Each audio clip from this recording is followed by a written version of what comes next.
Aloha gang, happy Monday. Yes, the dogs are getting their treats right now as we get settled, and I'm on a little earlier than normal. I had mentioned initially I was going to go at 4 o'clock Hawaii time, but the news came out that we were going to have a press conference 3:30 my time, so here we are. So I'm watching that, and as soon as I can see the conference go live, I will switch us over to that. However, in the meantime, let's see who we got here. I'm just kind of keeping an eye on that. We got about 5 minutes before the live starts. Let's see who's in chat. And I saw a couple people pop up, and let me bring this down a little bit so you guys aren't seeing all of that up there and nothing of me. Yes. Who we got here? I know Princess Megan was in here earlier, and she is super freaking hot over there. Okay, that could be taken out many, many different ways, couldn't it? And 105 degree. Yes, very, very hot there. Yeah, Christina, I love, thank you for coming and joining us over there. And I used to hang out and really be active there, and I've been so busy for the last few months, I've barely been able to talk, but I try to keep an eye on what's going over there. And Christina definitely is from Annie's Discord. Actually, my first Discord I ever joined, Annie's. First channel, first everything was over on Annie's channel. So welcome, welcome, welcome, my dear. And there is Chris. Chris is back, he told me today. I was like, yes, I get my messages again. I love it. So, so happy to have you here, my dear. And who else we got? Rosaline. Hello, hello, hello, Miss Rosaline. Love you, my dear. And there is Sleuth Mom. And I got, in fact, I know, oh, it wouldn't let Christola. How dare it? How dare it not let Christola talk? I love you, my dear. Christola's probably going to be one of the first ones checking out some new Battissimo stuff. To help you guys, I know a lot of people have been asking me about donations for Maui. We do have, if anyone is interested during this, exclamation point Maui will give you guys a clickable link. Now, guys, I'm going to let everyone know we've been having this discussion on a news group that I belong to, well, a mod chat I belong to, and no space, Christola, just FYI. Exclamation point Maui, no space in between it. And but you guys, whenever we're donating, research. Unfortunately, times like this, there's a lot of false full force scams out there, plain and simple. We'll be honest, there are scams going on out there. So please be careful, research things. Okay, be careful. There's also a lot of changes going on with what they're asking for now. As of today, they've asked people to stop mailing donations because of the fact that they're being inundated. And if you think about it, okay, just say every person you know and hang out with sends one thing to Maui. Okay, that's a lot of stuff coming in. Now multiply that by thousands, and that's what's happening. The mail is getting inundated. Then you have to have people literally go through everything and say, okay, this is something we could use. This is something we can't. This is a pair of very dirty underwear. This is this. So what they've done now is they're asking people, please, please utilize some of the different locations and groups. I've got a couple of them. If you actually go to this channel down here, okay, you can actually donate with them there. If you go to my website, my community tab, you will see a whole list of tons of different things that you can use. So please take a look at different options out there for you, because there's a lot. There is a whole lot of stuff, and we're going to go through things as the time goes on. But for right now, let me finish saying hi to everyone. And I thought I saw Talia. Did I see a Talia in here? Yes. Hello, Talia. How you doing, my dear? Welcome, welcome, welcome. And there's Chris again. And Kim. Hey, Chris. Kim. Hey, local in chat. I'm getting ready to go to bed, but I wanted to pop in to say hi. Hey, hey. Aloha, my dear.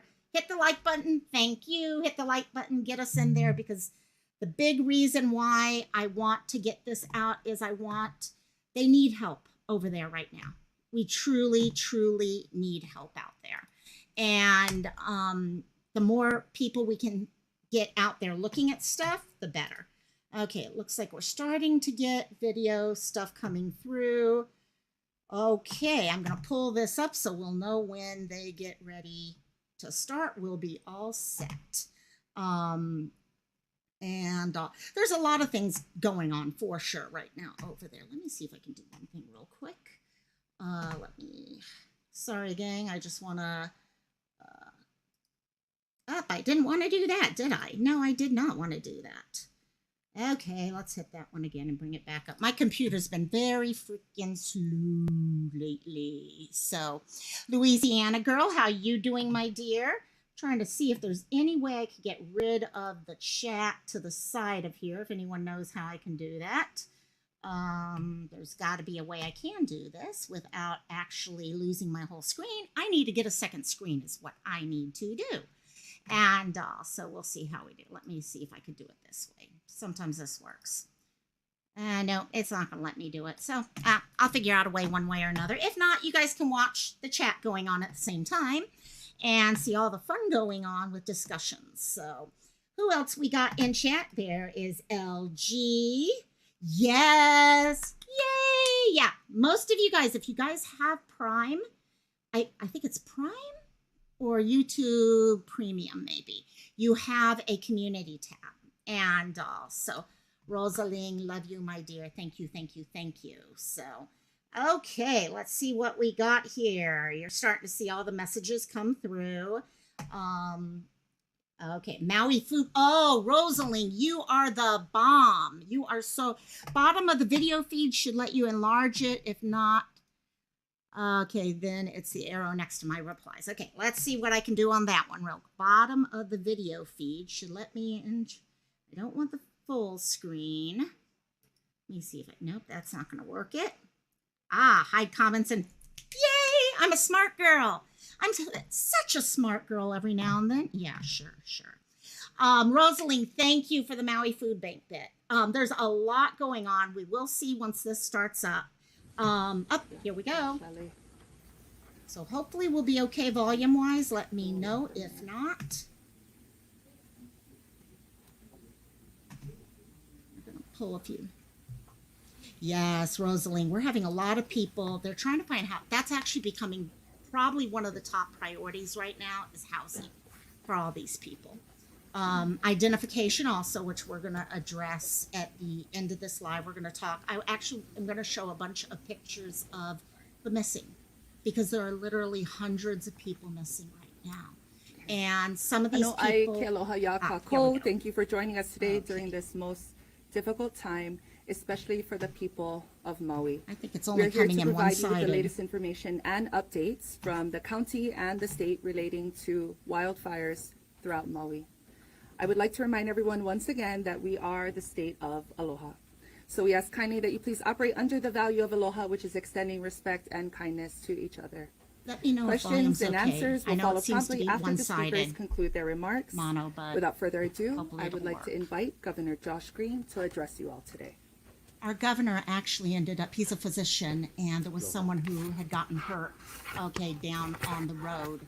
And he stayed with them. Lots to update you on. Lots of experts here today to also unpack some of the things. I'm just going to give you the top lines on. The recovery from this tragedy is proceeding, and it's proceeding extremely vigorously. As you know, the tragedy occurred on the 8th, late. Immediately, we asked for support, and the world has stepped up. Our communities have stepped up, and before I go too far, I want to say how much we appreciate those who supplemented the things that we were unable to do in the early days. There are extraordinary stories all across Maui and our state of people sheltering dozens of individuals in their home, taking multiple families in as some of these other services got online. So I'm going to break some of that down. I also want to talk about housing at great length in a moment. So as far as the disaster, there are 99 fatalities that are confirmed. Chief of Police will get into some of these details.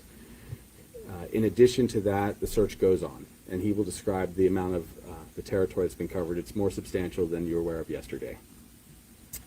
We've had leaders all across the board helping our people. First and foremost, food and water. Over 1 million pounds of food has been delivered, and services such as, and supplies such as food, water, diapers, baby formula are going out. Chad Buck's been one of our heroes doing this. Also, a coordinated donation center has gone into place courtesy of Lieutenant Governor. We're so appreciative of her extraordinary work with Chad and with all of our state officials. We'd like to tell people if they would like to continue to support. Of course, we appreciate any generosities. Most important right now are resources, financial resources, through Hawaii Community Foundation, Red Cross, and so on. You've heard many times how important that's going to be for our surviving families. So in addition to that food and tens of thousands of pounds of ice, for example, 57,000 pounds of ice that was delivered, we've begun much of the recovery for people in their daily lives. The things that you need to do now. If you're displaced from your job, you need to talk to the Department of Labor and Industrial Relations. We have a UI, that's Unemployment Insurance Call Center. It's open 7 a.m. to 6 p.m. Please do that so you can get benefits to hopefully get yourself some resources right away. We also, I talked about the donations, but we have multiple ways to get people into housing now. In just the last 2 days, we've secured the following: 402 hotel rooms now available to immediately put people who have been displaced into a hotel room for their family. Starting tomorrow, 1,400 units from Airbnb will be available. Another 160 citizens have stepped up with HHFDC to provide their houses to be shared. So it's just under 2,000 housing units are now available so we can get people sheltered. We signed a contract today with the Red Cross. We're grateful to them for their expertise. They'll be in partnership with us, FEMA, and the county to make sure everyone gets housed. If you have not been at one of the shelters, you'll go to Red Cross and you'll sign up there. These services, this shelter, these rooms will be free to people, and the resources will be covered through our disaster relief, through FEMA, through the state, through grants, Hawaii Community Foundation grants included. All of that's critically important. We've already placed 220 families into housing, and so you can see that the shelters are starting to empty out. We're trying to be careful because there's a lot of needs that are also being met at those shelters, mental health care needs, people getting wounds taken care of. But at all these houses and apartments, hotel rooms, we'll be providing wraparound services. So that we want people to know about. We already anticipate at least 36 weeks of direct housing for individuals. It will probably go on much longer than that, just so people know. But we don't want people to think that they're going to get housed and suddenly be asked to leave. It'll be in 30-day increments, which will be constantly re-upped. So people will get housed. As I shared earlier, the scale of destruction is incredible. So our hearts are broken even a little bit more than when we were together 48 hours ago with the extra fatalities. Also, you know that we're well over 2,200 structures that have been destroyed. 86% of them are residential. The disaster relief is here. You saw FEMA, you saw the Small Business Association, you've seen the outpouring of support. What I can tell you is this: it's going to take time. It's going to take a lot of time. As they go through all of the territories in Lahaina, they have to be very careful not to disrupt any of the homes there. So for those people who have walked into Lahaina because they really wanted to see, know that they are very likely walking on Evie, as the chief of police said the other day. That's why we're being so careful. Evie are the bodies. We'll address other questions about how to drive in, how to get through. We know that it's frustrating, but at this pace, we'll accelerate. We'll go from stage 0, as the mayor and I discussed right before we came in here. Stage 0 is getting through all of the properties where those who have passed are. When we get out of that, we'll be able to open the road completely. We'll be able to make everything a lot easier. So in the coming days, we'll continue to give you these comprehensive updates. I want you to know we've also signed some additional emergency proclamations so that we can get other services to people, the most recent of which is to get health care for individuals. So a proclamation has been signed now by me so that people can get longer periods of their medications if they need them. We've also allowed outside providers, physicians and nurses from outside the state, to have licenses here in Hawaii and to practice. We'll be bringing hundreds and hundreds of mental health care workers into the state in partnership, not just with Red Cross, but all of our services at the state and county, because that's where a lot of the suffering is going to be. It's going to be mental health care needs that we need most. Mental health care needs. What I think I'll do is funds. I'll basically pause there. I know you have a lot of questions about things like sirens and the response. We'll have a lot of time for that today. But thank you so much for your patience, and as promised, we're here to continuously give you updates. She is, and she has, the lady doing sign language has been there every Mahalo, day Governor. since At this this began. time, Maui County Mayor Almost in Richard tears Bisson. at times. Aloha mai kako. Velina mai pakahi apao. Mahalo no kahelana mai. Thank everybody for coming here.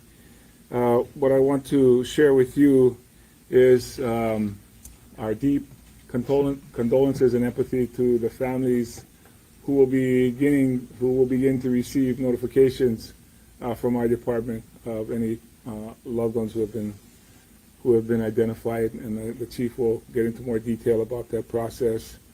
Again, we're also grateful for all the efforts that have been made by our federal partners, our state partners, of course, other county agencies, officials, nonprofits that are helping us. I did want to speak to placards driving into the road system that was started. That is no longer in effect.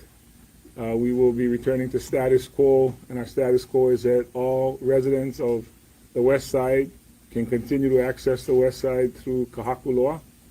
That continues to be in effect. All those folks who are providing services, deliveries, helping, bringing in items for family and friends can continue to go through Ma'alaya as long as they've received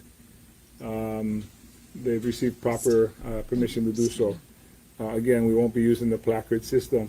This will remain on until we're done with phase 0, which is the current stage. So we have FEMA on the ground. They have 20 cadaver dogs. They have 90 personnel, teams that are here searching for our loved ones.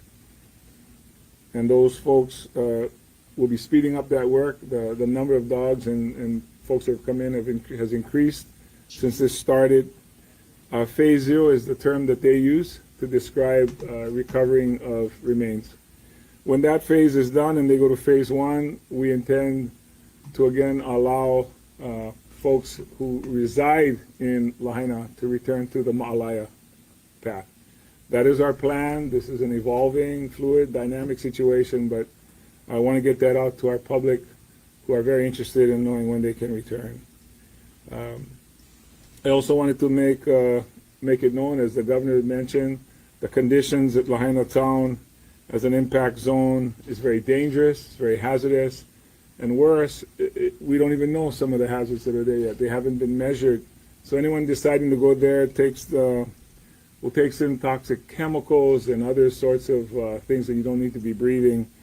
The last thing we want to do is have any loss of life for anyone else, because their curiosity outweighs their judgment. And so we ask that you heed that warning. The National Guard, General Logan, will speak to the extreme number of assets that they bring to the table for us.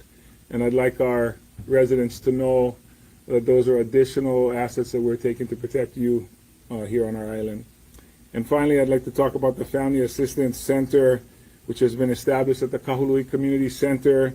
We're grateful to the FBI, the Red Cross, and our police officers, as well as our MEMA folks who are staffing that. We encourage all loved ones who have unaccounted for family members to visit the center, not just to give us names and cell phone numbers. And again, those cell phone numbers assist the FBI in locating people, but also, most importantly, to administer DNA swabs, so that we can make identification of anyone that is unaccounted for. Again, we also want to assure our immigrant community that none of the information you're providing to FEMA or to us will be used for any immigration enforcement. We know folks are concerned about that. We're just looking for missing or unaccounted persons. Then I'll leave you with just one last bit of information. We discovered yesterday that there was a family that was housing 60 people at a home, I want to say Napili, but on the west side, and many of those folks were unaccounted for, and they've now been reunited with their families. Oh, wow. see that. We're going to go through a Mahalo, number Mayor who are Bisson. missing. because Next, many of them Maui are County still out Fire there. Chief They Bradford just need to be Ventura. found. They need to know that people are looking for them. Aloha. I'd just like to give everybody a little update on the efforts that we're having on the island, just to understand what the situations are at the various locations. There's a lot of attention being given to Lahaina, but as you all know, we had multiple fires on the other side of the island that we're still having to give quite a bit of attention to. I'll start with the Lahaina, the fire area. Currently, the perimeter of that fire is cool and hasn't expanded. We will be flying forward-looking infrared over it tomorrow morning to determine if there's any hot spots around the edges of that fire, and that'll be able to guide us to some of the working areas that we still have to address on the Lahaina side of the island. Today we're working with USAR units that Mayor had mentioned from our federal partners.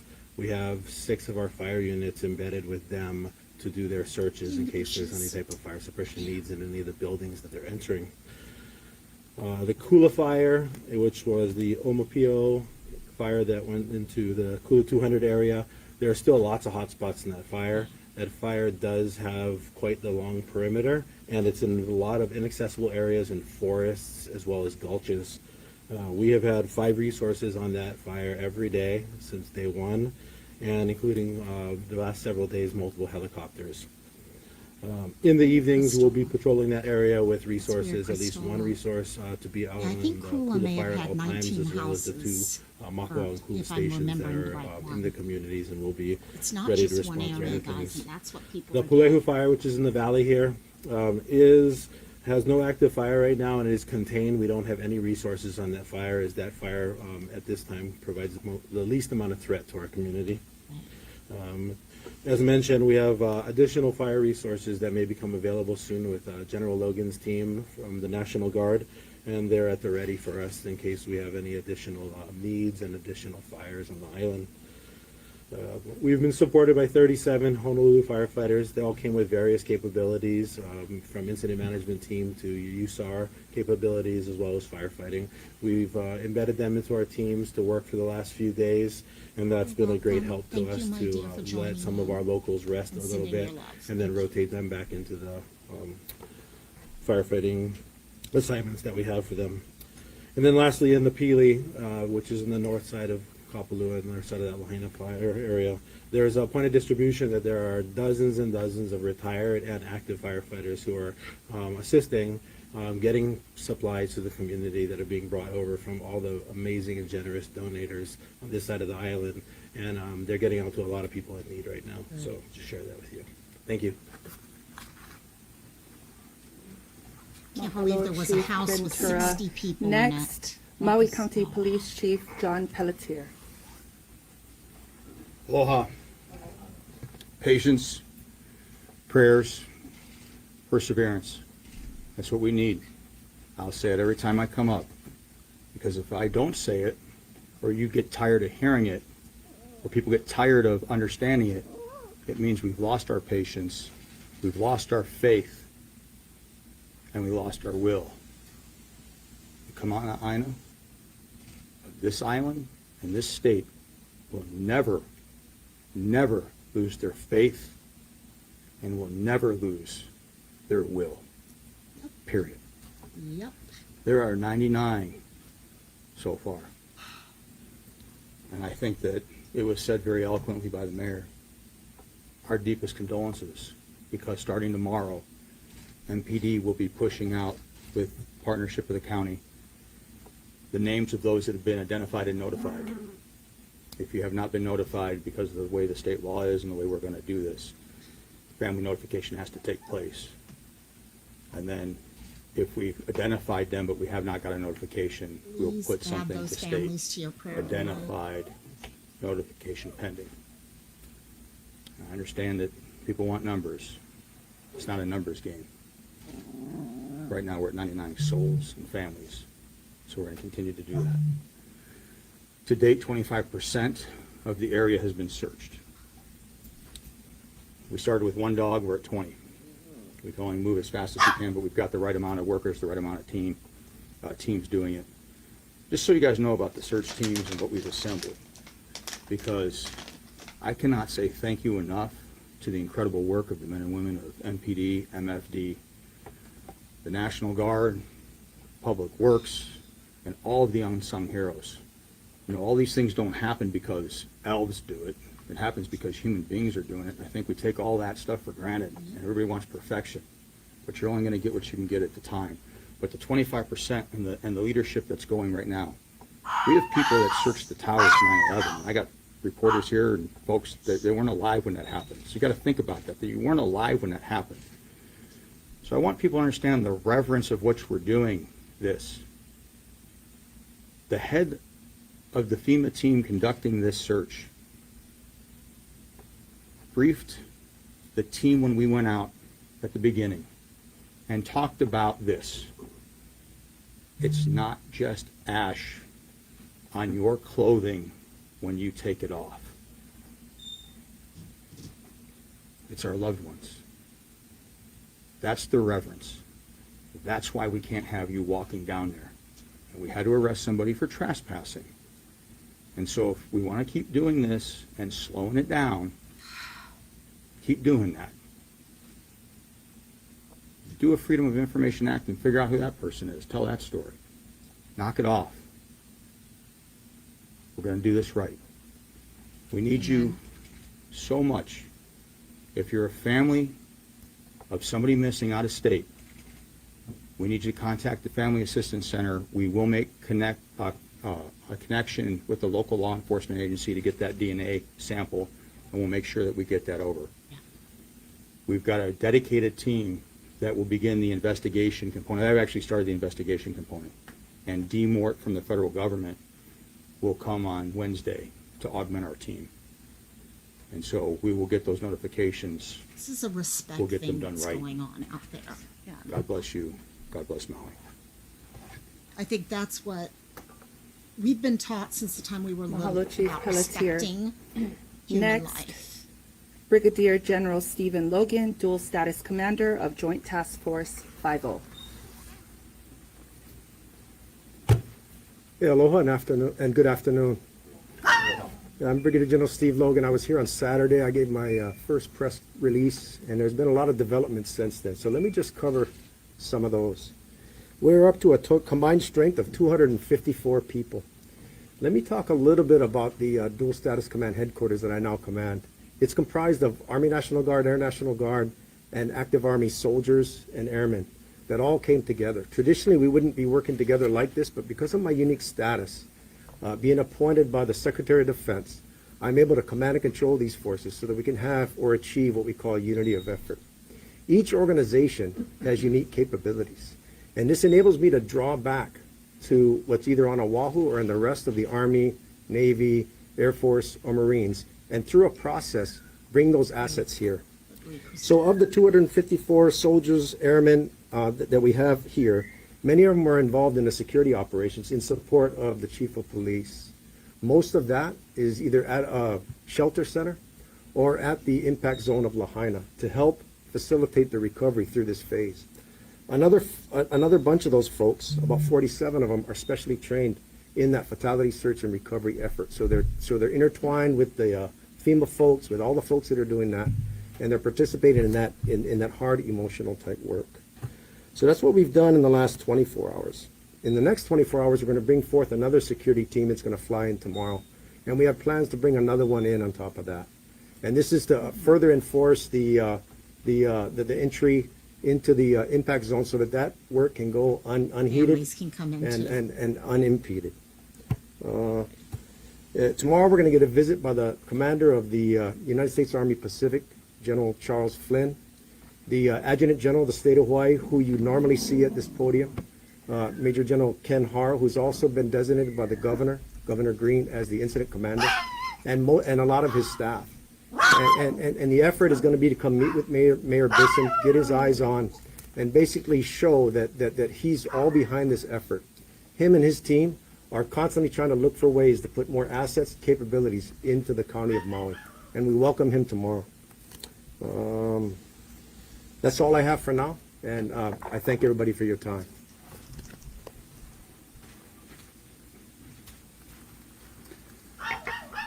Mahalo, Brigadier General Logan.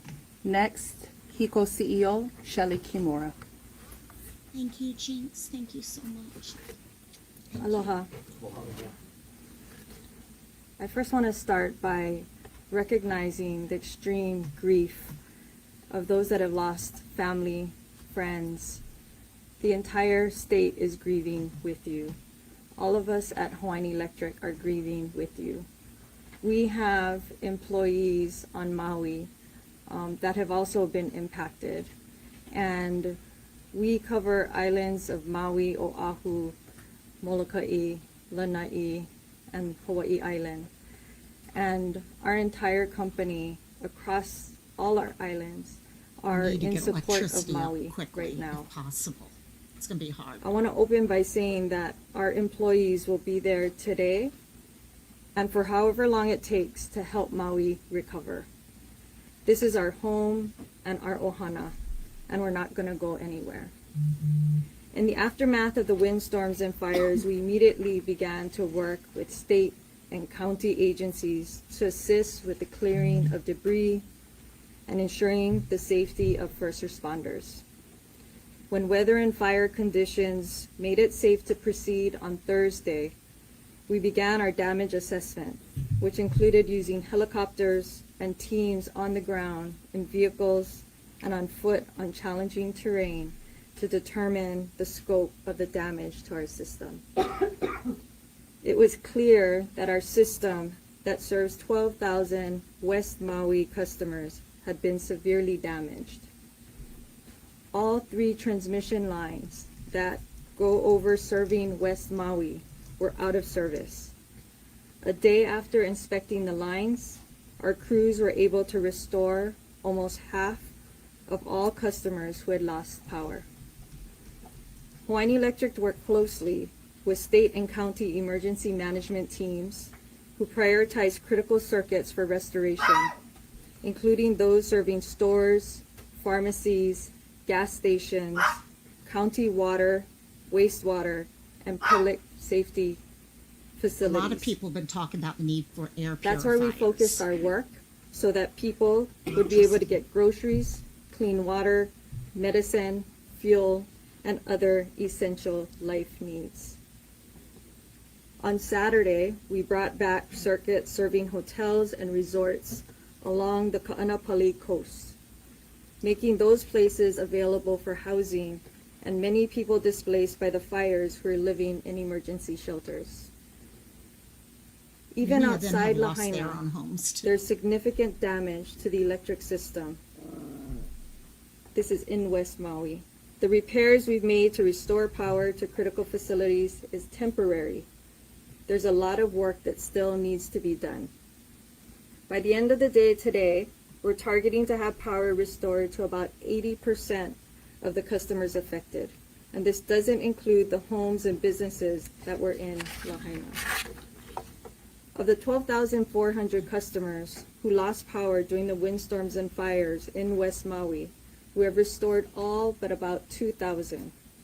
This doesn't include an estimated 2,200 homes and businesses that were destroyed. Today, we safely energized the Lahaina Civic Center and neighboring areas, and we're working to use a mobile substation to bring additional customers online. We're working with Maui County and other agencies to set up community resource and information centers in West Maui to provide in-person assistance and information to residents. Right now, there's roughly 400 Hawaiian Electric employees from across all the islands we serve. In addition, we have numerous contractors from Hawaii and the continent focused on working safely to restore power, repair damage, and support communities and our employees. We've shipped 26 specialized vehicles and pieces of heavy equipment from Oahu, and more equipment and more people are on the way. This progress is due to the unwavering commitment by our employees, first responders, and many others on Maui, working under almost unimaginable conditions, and many of them suffering personal loss themselves, but are still on the job working to rebuild and support Maui and their friends and families in the community. I've been meeting with members of our Maui Ohana over the past days, and I couldn't be more proud of them. Their hearts and hands are fully committed to this work.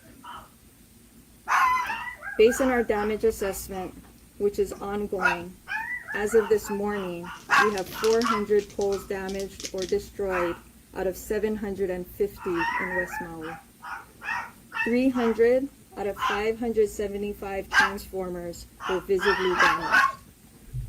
The Lahaina substation was destroyed. We restored power to West Maui on one transmission line. The other two remain out of service. Upcountry, we have 103 customers who are without power. There are still hot spots in the area, falling trees, branches, and debris that makes the restoration effort challenging and sometimes unsafe for crews and the public. So our first priority is the safety of the public and our crews. This will be a very long and complex recovery. We're working closely with our state and county emergency management partners to ensure we're aligned on the same priorities for restoration and community support. This isn't just about getting the power back on for us and for all of us. It's about providing support and, most important, hope to those who have lost family and friends, who have been left without homes, and who are experiencing almost inconceivable grief. Hawaiian Electric is committed to being here for our Maui Ohana and for all of the community, no matter how long it takes. Mahalo. I think my brother showed up at the house, which set the dogs off. So quick pause. Mahalo, Shelley. Next, American Red Cross and its Western LA Executive Director, Sean Inoue. The one thing I do have to say is they've been really good about getting information. Good afternoon, everybody. That's something I have to say. I've been very I think I want to impressed. echo first and foremost the condolences and sympathies for the Maui community, for Hawaii, for the family, the friends, the community, the history that's been lost in these wildfires. Many of you lost homes. Many of you lost your businesses. We want to make sure that you feel that sympathy from us. I had the chance to visit to understand the scope of the damage and the work that was ahead of us. And I don't really think I have the words to appropriately describe the scene there. I knew this community is strong. I've visited, I've had the pleasure of being a part of this community in the past. It has been inspiring to see everybody pull together to make sure folks have what they need. And it started right here, right? Neighbors helping neighbors, rolling up their sleeves, pulling people into their cars, making sure they had a place to stay. The American Red Cross volunteers and staff have been on the ground working round the clock to make sure folks have their immediate needs met. And those are the priorities we're focusing on. Things like food, water, shelter. We're connecting with medical services, making sure they have disaster mental health care. And we want to continue to focus on those things. We want to also make sure that everybody knows that they are welcome at our shelters. Even if they're not staying there, they're welcome to come and get food, services, and make sure they're connecting with our partnering agencies to get really what they need on their road to recovery. Everyone has unique needs here. Every disaster is different, and we want to make sure we're listening to the nuanced needs that people have on their road to recovery. And that road to recovery, as all of you know and have heard, is going to be long and it's going to be challenging.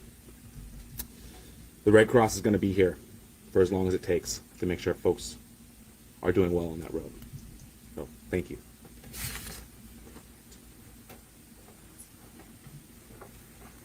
Mahalo, Sean.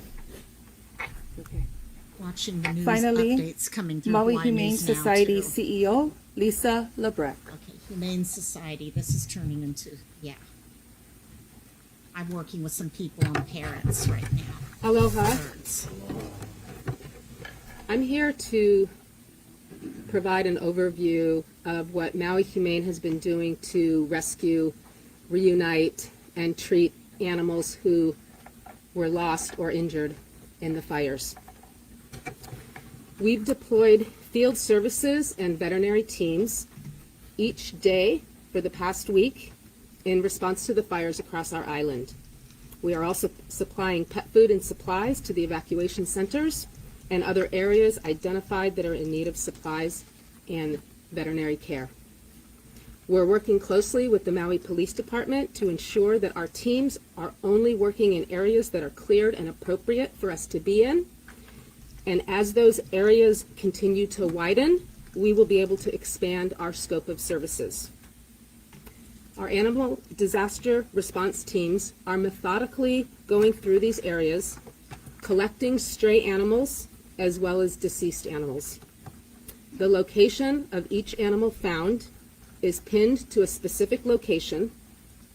They are checked for identification and scanned for a microchip so that owners may be contacted.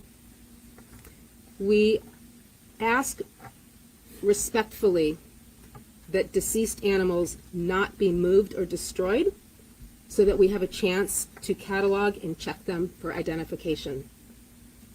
People are desperately searching for their pets, and they have been incredibly grateful to our team for any closure that we're able to give them.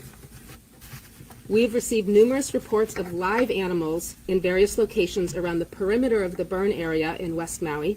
So we've set up dozens of feeding stations with food and water to draw the animals out that may be scared and in hiding so that they can be trapped efficiently and brought back to the shelter. We are asking the public to contact our Humane enforcement team with the locations of any sightings of live or injured animals. Now for some numbers. Right now we're estimating approximately 3,000 lost animals related to the recent fires. We have received 367 lost reports as of this morning, and this number rises daily. We are asking the public to please continue to submit lost reports so that we can reunite as many animals as possible. We're also asking anyone who has found animals to file found reports with the Humane Society and submit a photo of the animal in their care. Our teams in the field are bringing back injured and displaced animals each day, and our veterinary staff on site are treating both burn injuries and smoke inhalation cases. We have cleared our shelter of all animals we had housed. Whoopsie.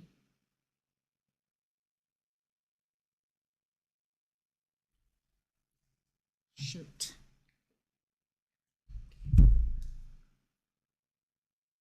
From before the fires to make room for the animals impacted by the fires.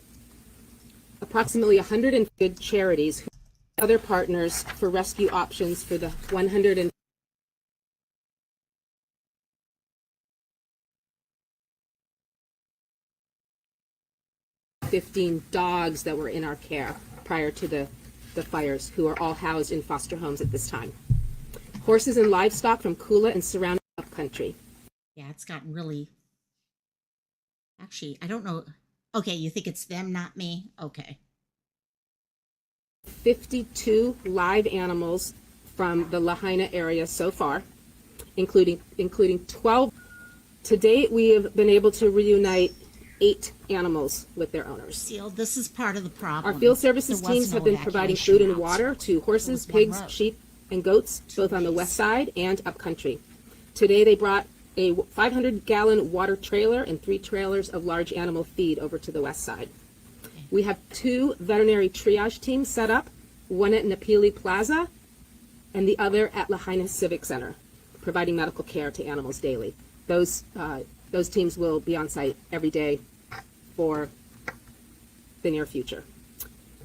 I've got We video are of some also of that I booking can share appointments at the after. shelter to help displaced families obtain health certificates for travel should they need to leave the island with their animals. Right. Our services will expand over the coming days, so please monitor our website, mauihumanesociety.org. We are currently open 7 days a week, and we are on call 24 hours. Lastly, I really want to thank our staff who have been nothing short of heroes this past week, working around the clock. The Maui community for the outpouring of support, and the multitude of volunteers who have been showing up at the shelter daily to help us bag and distribute pet food and supplies, as well as all the other organizations from the Hawaiian Islands and throughout the country offering support and supplies. Those of us at the Maui Humane Society will be here for our community and the animals they love for as long as it takes. Mahalo. You know what, this shows, this is a community. This wasn't just an area. Look Mahalo, at all the Lisa. different Now I would parts like to that open make up the whole to community. the floor I mean, for questions pets, from the media. I'd like to remind everyone that we welcome all questions, but we do ask for aloha and kindness in asking them. Please raise your hand and await my acknowledgement, at which time you will be asked to state your name and your news organization before proceeding with asking your question. Yeah. I will also repeat the question back so that everybody can Literally. understand the discussion very Older clearly. women who could not In the spirit walk of allowing any everyone in further, and attendance the people who were opportunity to burnt, try to ask a picking them question, up and we're getting them kindly to asking for your kokua in one question per news organization versus per person in attendance. Mahalo nui. And with that, we'll start with our dear Martha.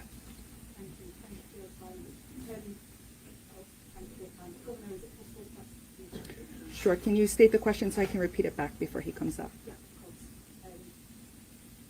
Governor, I've spoken to firefighters who say they didn't have enough water to tackle these blazes on Tuesday.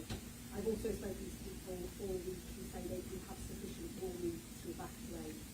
We know that Okay. Western Maui. They're talking about not having enough water to fight the fire with, which is did So happen. the question We is have major around water problems. and the Western Maui area and And whether then or the not there was warning. enough water.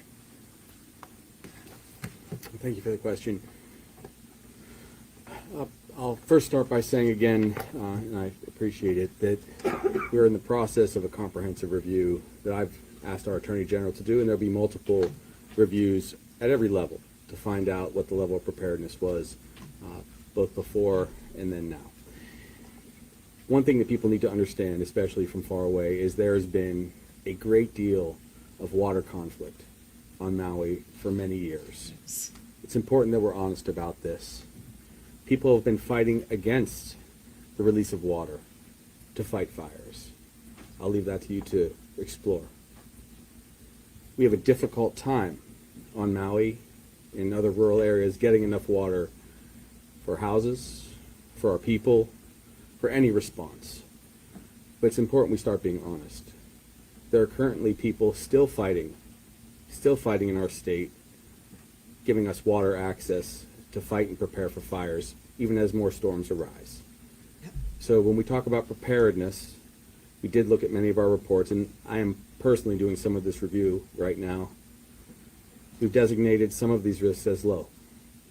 Now globally, we're all facing higher risks with stronger storms, with global warming. I know some people don't like to discuss the science. It's there. Could we be more prepared? We will always try to be more prepared. Relating to sirens, people continue to be concerned. Nothing would make us, I'm not sure there's an adjective, nothing would make us more pleased if we couldn't go back in time and have a lot more protection from sirens. I lived on the shoreline for many years. In Kona, in Ka'u, traveled the state. There's a lot of Typically when people. sirens go off, Cristola, they are a for lot. tsunami warnings. Typically when sirens go off, they are because we're worried a large storm is going to come, and people historically would immediately go up country Which is if they not heard a what siren. we needed this time. Now, I'm not saying we shouldn't have warning signs. Of course we should. Of course we should. But it's a lot more complicated than that. And typically the communication is by cell phone, on television. All of these modalities were destroyed with a rapid fire that was moving about 60 to 80 miles per hour at 1,000 degrees, melting fire trucks along the way. So it is a very complicated question. We will do all we can to get more water. We will do all that we can to get more warnings for people. Exactly, Sleuth. Water in Thanks, Hawaii Martha. is a I'm big gonna, I issue, know hands are raised. What I'm gonna do right now is go with those that were here on Saturday and didn't get their question asked and answered. So we'll start with local Maui native Monica. What's being done to keep generational properties and families? There's a lot of concern about predatory realtors reaching out to Okay. property owners already. They're bringing up the fact that there's a lot of generational houses that have been in their The question is family around forever. maintaining the Aina that has been Aina, the devastated, land. and ensuring that that stays with local people. Yes, so I appreciate that. That's very important to us. So I've actually reached out to our Attorney General to explore options to do a moratorium on any sales of properties that have been damaged or destroyed.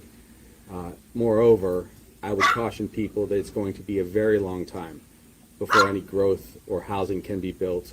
And so you will be pretty poorly informed if you try to steal land from our people and then build here. Remember that, Crystal. In discussions There's a last reason. night amongst colleagues of mine, They people I usually trust, we're hopeful to create a memorial for the people in the state of Hawaii in this site.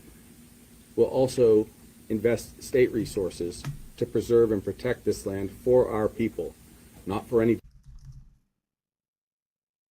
Uh-oh, here we go again.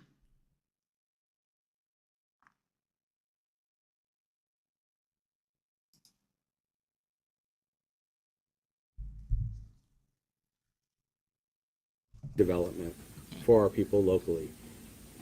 I'll also tell I'm you not sure if that that's this me is or going them, to, guys, but we sorry. can do it deliberately during a crisis, and that's what we're doing. So for my part, I will try to allow no one from outside our state to buy any land until we get through this crisis and decide what Lahaina should be in the future.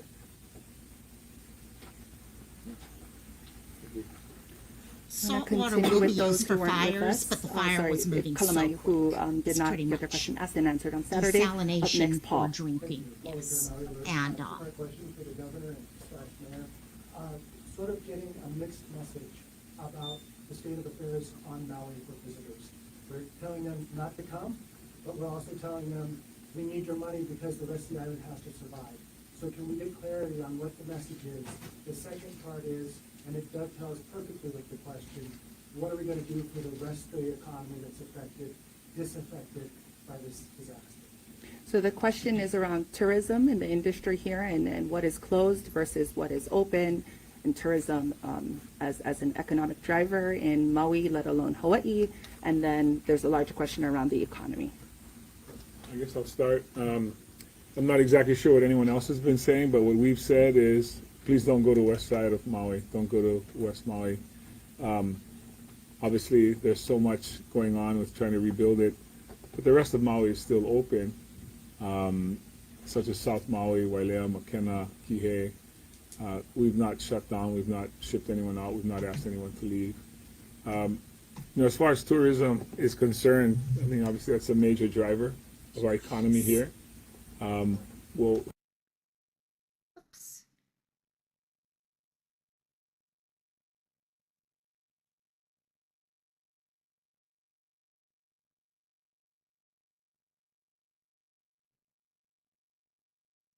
have to see how many of our residents were impacted by the closure of some of the hotels, or at least we'll try to do as much as we can for the things that we can control. But I'll leave it go. I think it's a pretty sophisticated question.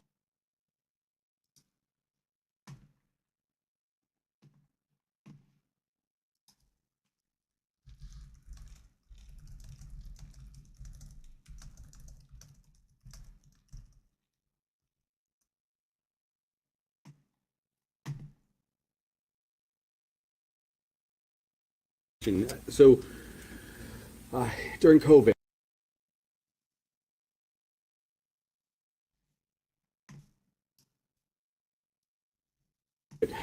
when we finances and financial support for those who were affected.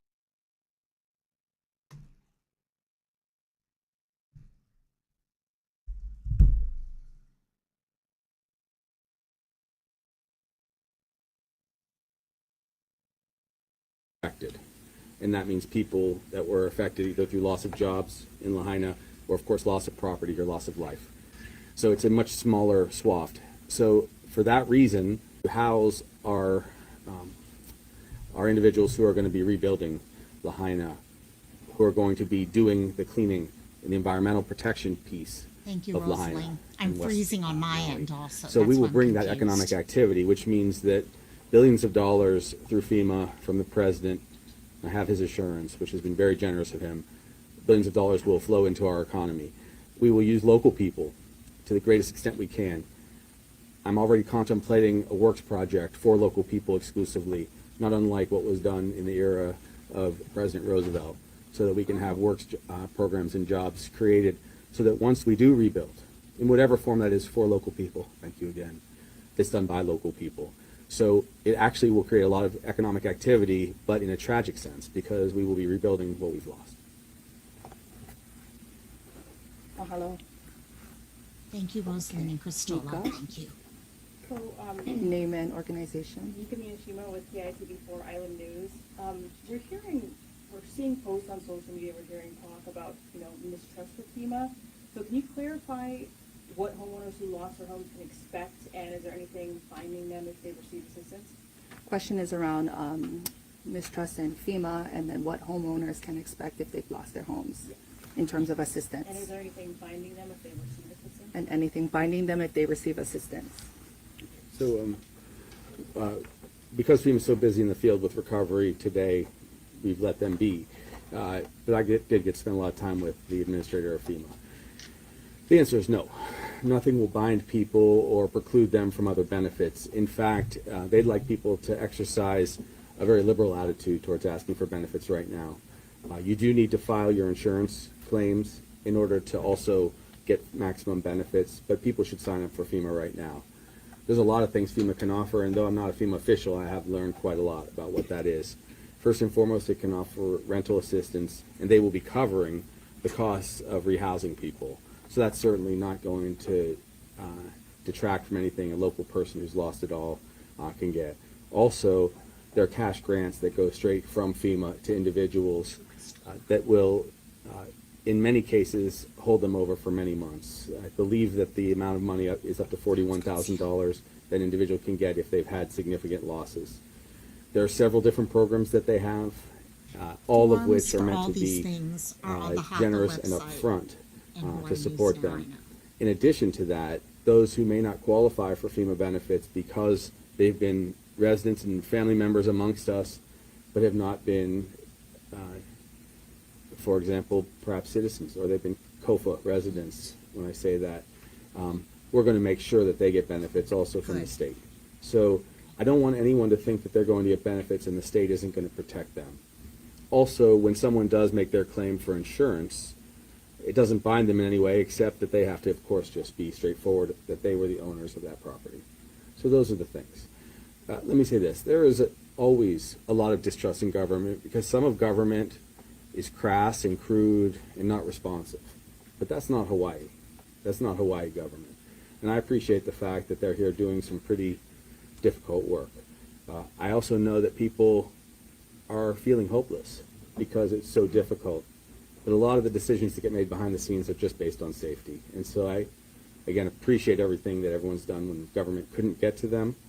But there's a whole heck of a lot of government around right now to try to make sure that people are whole, whether it's me personally or the mayor or the hundreds of individuals from the military, the hundreds of individuals from FEMA. It's just quite extraordinary right now.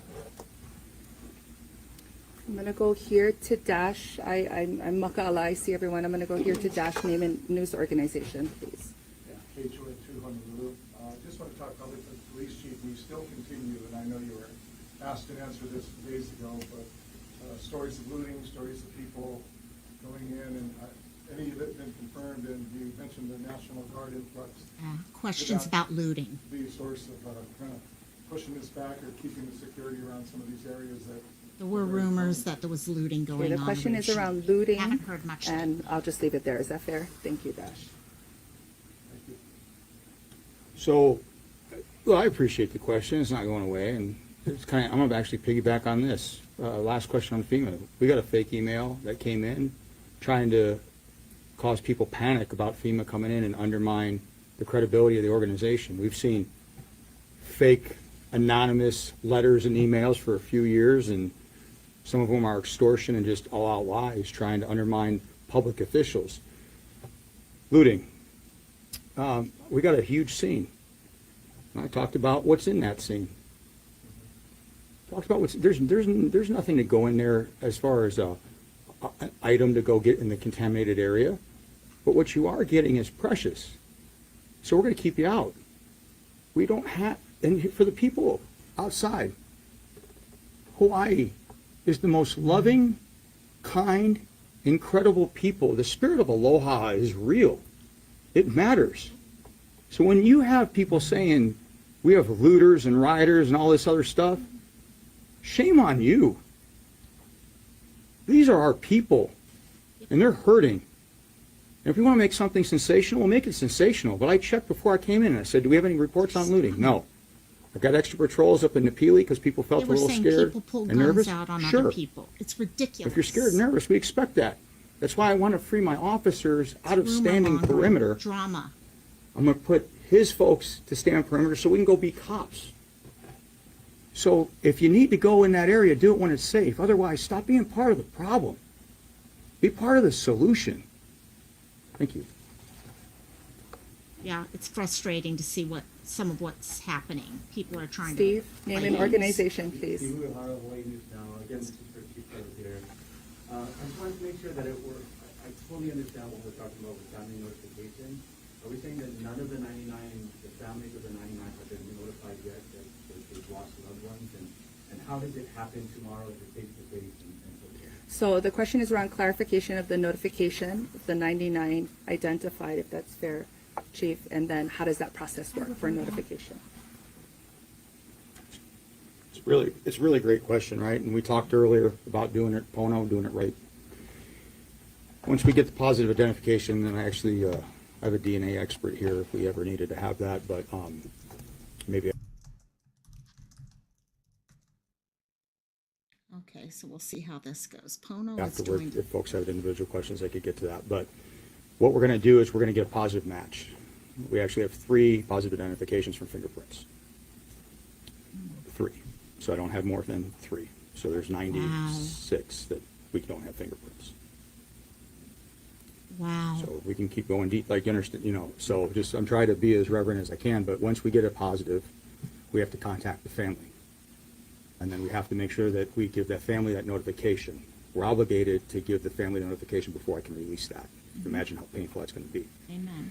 And so today, we wanted to make sure, because I personally had a fantastic conversation with the prosecuting attorney, Andrew Martin, who's really, to say he cares about his community is an understatement. And we talked specific about, let's make sure we give the family the notice that this will become a public record and we're going to have to get it out. And so we want to give them that little bit of time, but what we will do is daily, and I'll figure this out, we'll push it forward tomorrow, because we'll make the notifications tomorrow. You We'll said push it only once 3 a people day have been with identified if there's an update. by So fingerprints please, so far. I get reporters asking about So- traffic, texting me and calling me directly. I got too much things to do than They me have personally talk bodies, about but traffic. they need So a don't map call about, shown. do you have an update on the number? We'll get it to you. I promise you, we will. We're going to do it right the first time. So we'll publish it, and let's just say we'll have the names, and then we'll have how many are identified pending family notification, so you'll know that. Okay. And then obviously the rest of that number, whatever's left, we're still diligently working, trying to make sure that we can identify. And that's why that DNA is so important, because we got fingerprints from 3. Oh, wow. Tells you how hot I'm this going to fire go over here, was, change how it up just a went bit. everywhere. Christina, name and organization, please. Yeah, Christola.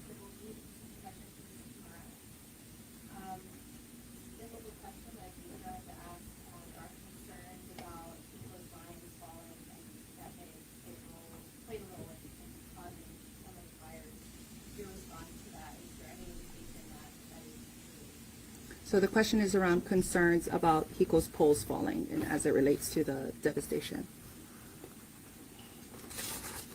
We are in the very early days of responding to this tragedy. As you've heard, the things we've been focused on have been safety, restoration, aligning with the priorities of the state Not and that I county know of, to Grace. restore the community. Not yet. Yeah, I have not heard anything as to what caused the fire yet. Yeah, Chica, it was like it being cremated, basically. We've been putting all of our resources to that. we will be doing important to understand what happened. And I think we all believe it's important to make sure it doesn't happen again. And that's all we know at this time. I'm gonna go over here again. Dan, name and organization. Dan Picasso, Honolulu Star Advertiser, Chief Illustrator, if I may. Mhm. You mentioned there was an arrest. Could you deal more specifically what that alleged crime was, when it happened, and then going back to arrest? So they're coming back to the person that they were told was arrested. So the question. Were law enforcement officers assaulted? So the question is around clarification and some details around the arrests, or any arrests. He's not talking about the time I beat you up. So the best part about my mayor is that he's a judge and he can call shenanigans. And that was 3 questions, I think. So, yes, you did. So I might answer it with just one time, like in such a way as to say it like this. There was an arrest yesterday for trespass. I will let you do the rest. I'll let you look at the details. I'll let you figure out what you want to publish, and you tell that story. But don't go in that scene. He issued the proclamation last week. Why are you still going there? Unacceptable. We already covered that. If we're talking about the fight when the 200 people stormed, officers were able to tactfully escort them out. I'll let you fill in the blanks on that. I got some folks that are very convincing, and there's not really a story there. So I'm just going to leave it to my last answer about the people. Thank you, Chief. I'm going to now mix it up and come down here. See, iHeart, I didn't forget. Thank you very much. Paul. No, not Paul. Okay. Steve Gregory, iHeart Media, KFI Los Angeles. People we've been talking to, the word distrust has come up quite a bit in conversations we've had with locals. And I think a lot of it has to do with the fact that media are not allowed into areas, and there's no independent or objective reporting allowed because we're not allowed access. We're getting a sanitized version, we're getting a one-dimensional version of events. At what point is the media going to be allowed to start reporting what's really going on? The question is around access as it relates to media. So how many media went with us in on Saturday? Can you see a raise of hands? So I'm sure there were many with us. 6 or 8. Because we had a media gaggle with us on Saturday. To suggest that we're not providing access is just simply inaccurate. Well, we're being turned away. Well, I'm glad you're being turned away in this case, because otherwise you'd be tromping on our dead neighbors. Now, I'll answer the questions. You've done enough. That is what's happened. We've twice been in there. We've showed a great deal of pictures. There's footage. If you want to see the dust of those who have been lost, that's what you would see if you walk down there. Moreover, we do want to tell the stories, which is why we're here today. And we're happy to tell the stories, but a lot of the stories are very personal stories that people tell us in confidence because they don't know yet themselves what they've lost. So feeding your desire to tell a story, you in particular in this moment, is not my goal. My goal is to make sure people are protected, my people are protected from the additional trauma. The stories can be told over the many months. Your desire to tell it here on day 5, when people are beginning to go through the worst psychological traumas of their like lives, here on YouTube. Is simply Where's ugly. that line, people? Thank you. Thank you. Thank you. Where is the line? I'll go straight back there. Thank you, Cooter. I'm lucky being on another island. What's the question? Okay. Okay, the question. Oh, go ahead. Yeah, first of all, there was a community communication saying that it was stopped because there were basically people with no business in there who were lining up. First of all, who were those people? Were these tourists or were these residents of unaffected areas? And second, why was the decision not made to continue distributing those placards to legitimate recipients? I'm on Oahu, so I'm where Honolulu is. In general, the question is around clarification on the placard system. Placard system was not, yeah. So MPD sent out the notification. MPD tried to make the placards and we try to make it work.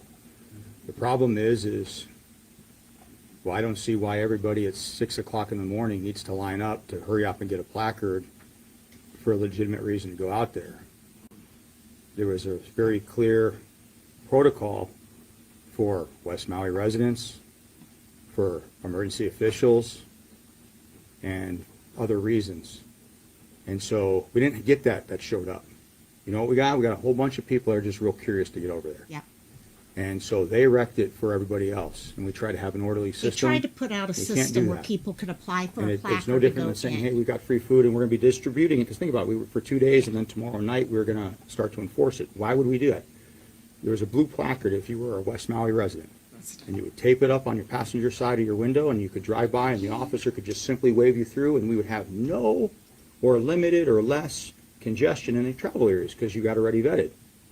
And so we thought if we put the distribution in non-essential areas, because that park right now was not essential, we could have the ability to stop clogging the ingress, egress, or the ways in.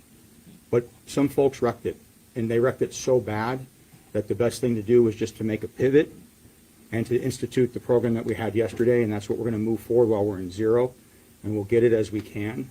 But at the end of the day, if we think it's the juice ain't worth the squeeze, so to speak, then that's just what we're going to do. So I got tremendous support from the gentleman, the team behind me, and you know, the intent was good, but it just didn't work the way we wanted to. So we'll continue to look at different solutions, but Find another way to make that's it work. That's the answer.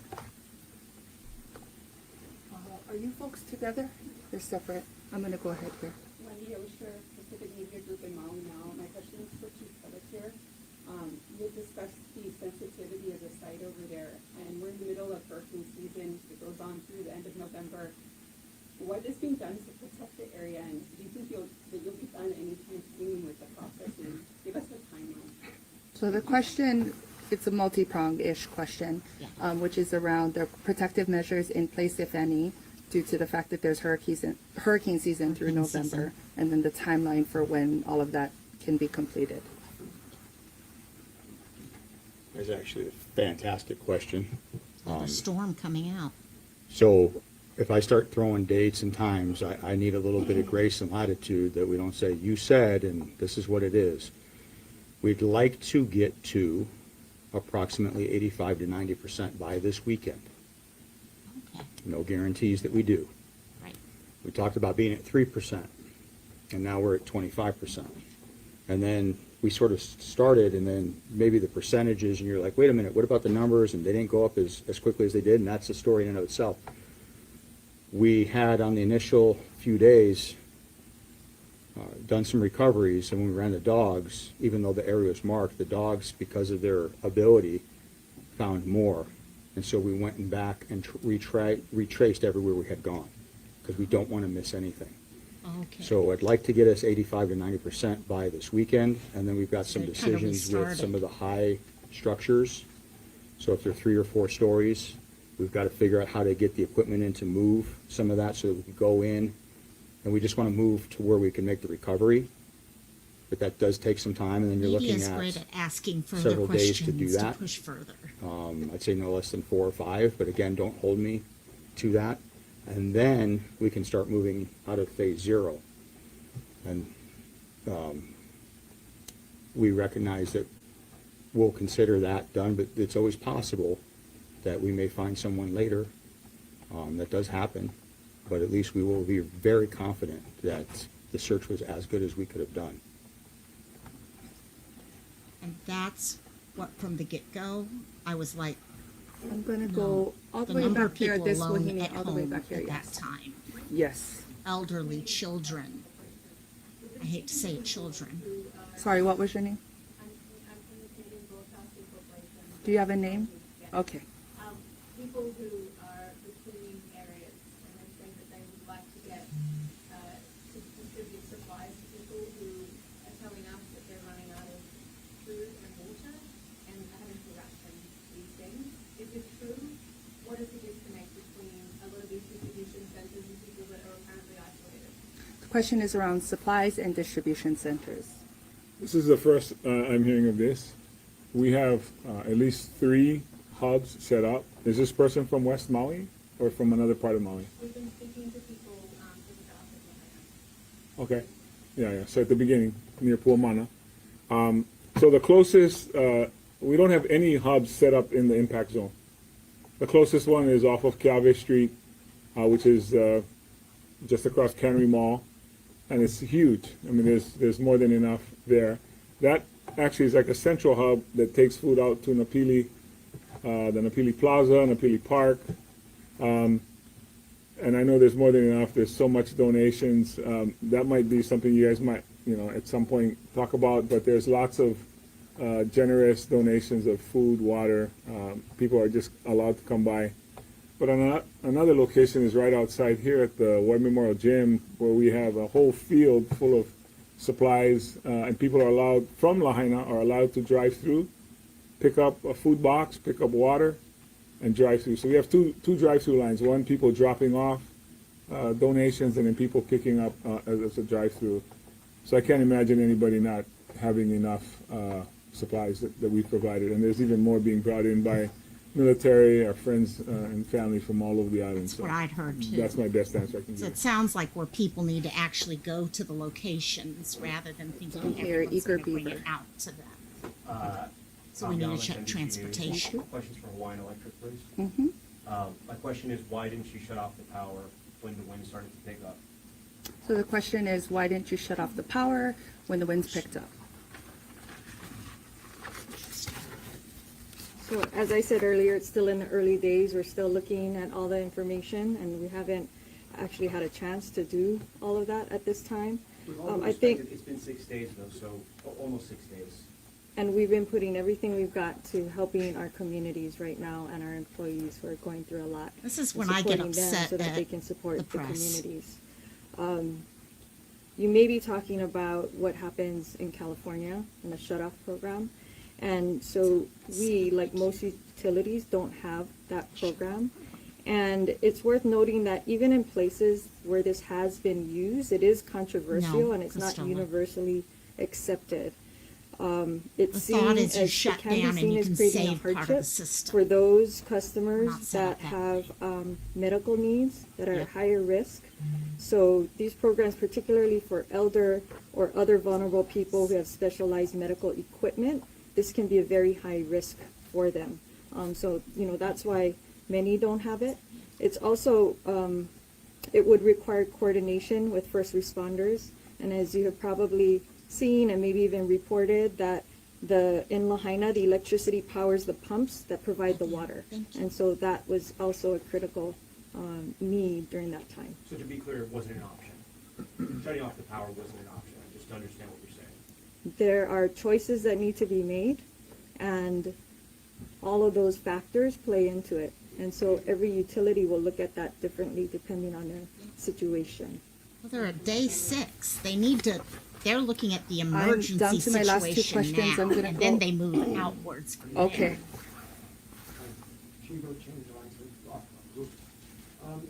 Being in the very early days, there must be some volunteer work available for people that want to volunteer. And I know that will become more evident and more available. Mhm. What can people do now if they want to? How can people volunteer to help out? Anticipate coming down the road? Thank you. The question is around volunteer opportunities. Thank you very much. Yeah, that is something that we would value very greatly. So, first and foremost, we have an incredible Red Cross team here, and volunteers at their centers have been very valuable. Also, we're about to house somewhere between 2,000 and 4,000 individuals who will need wraparound services. And a lot of those wraparound services are going to require some very labor-intensive support. So what we'd love to see is more and more people sign up with the Red Cross as volunteers. There's also, as you see some of our other leaders here in the Humane Society, volunteering there is another good thing. Just serving meals is going to be important. And remember, for volunteers, a lot of people are going to be economically devastated for some time. And so volunteering and support there is valued. As a personal request, For those healthcare providers out there, especially those who are social workers, psychologists, psychiatrists, and nurses, we're going to need extra volunteer work from there, and we'll be setting up places where people can get mental health care. So all of these things will be very valuable. Can I also add to that? We welcome all the volunteers. We just ask for calling it in to our, go to mauicounty.gov to find out how you can help, because we want to coordinate this. We don't want everybody to come at once. So we've had staggered times at our facilities, at our evacuation shelters. We've had people who have gone out for deliveries on a bus that we take out, and as many as 30 or 40. But again, spread out over time, so people kind of sign up for a day that they're available. We ask people to donate money to the Maui Strong, which is part of Hawaii Community Foundation, or the Maui United Way. So there's lots of ways people can donate, either financially, through goods. Hawaii Community Foundation is amazing. Final question is going to come down here. Final question. Kira Sahiki from English Good News. I would like to ask, so it's day 5, and do you still stand with the number 1,000 people missing? Is it likely to increase or decrease? Is there any changes? Okay, so the question is around the number that's been floating around related to people missing, which was also a question that was texted in by the Big Island Gazette. And that question, and I respect it so much, and we are not going to be calling them missing, we're going to be calling them unaccounted for, because that's what they are, they're unaccounted for. And the story you heard about the 60 folks in one home, a lot of those folks were unaccounted for. No phones, no internet, no power. I'm going to throw a little kind of, you don't get it both ways. I'm sorry, you don't get it both ways. You want us to turn the power on, or you want us to do an after action? You're just going to turn the dang power on. Okay? Exactly. You want notifications, or you want the power shut off? You don't get it both ways. And so we're going to get that number. I promise you, we have multiple, when I say multiple resources, I'm not even kidding. We have maps right now that I can explain. I love these As people. we're doing the search, we've got that search with the known residents through the county maps. Plus, and then on top of that, we've laid the open source information. On top of that, we've got the investigator information. And so we're constantly moving the map to try to figure out and help us identify. And so we're building and we're using the best technology possible. So we're going to get everybody that's unaccounted for to the best of our ability. I'm going to share with you guys accounted some for. of what's But I can't out promise there that we're going for to get the them all. unaccounted for And I don't think that's fair to ask that. And that's why the Family Assistance Center, the mayor was so passionate and so right. Please, if you're missing people, go there. Help us get that. We're bringing in from HPD on Oahu, we're bringing in officers and detectives to augment our team to do investigations as when family members come in, so we can ask the questions: who, what, when, where, why, how. And so we're going to get that to the best of our ability, but it's going to be relentless in our pursuit to do it right. Thank you.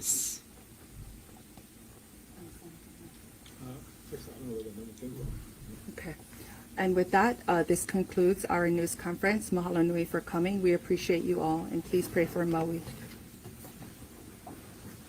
Okay, so with that one, thank you guys for who stayed with us for that. I've got a bunch of other things that I wanted to share with you guys once we got through that. Oopsie, sorry, let me get this out so it's not playing in my ears. So we'll find out now whether or not this issue is them or me. And yeah, you know what? It sounds Crystal exactly. They are trying to do everything in their power. And yes, they're kind of dealing with what we always talk about on YouTube. You've got a group of people who want to solve everything and they want to go looking in there, go down these roads. No, you know what? We got to focus on what's important first.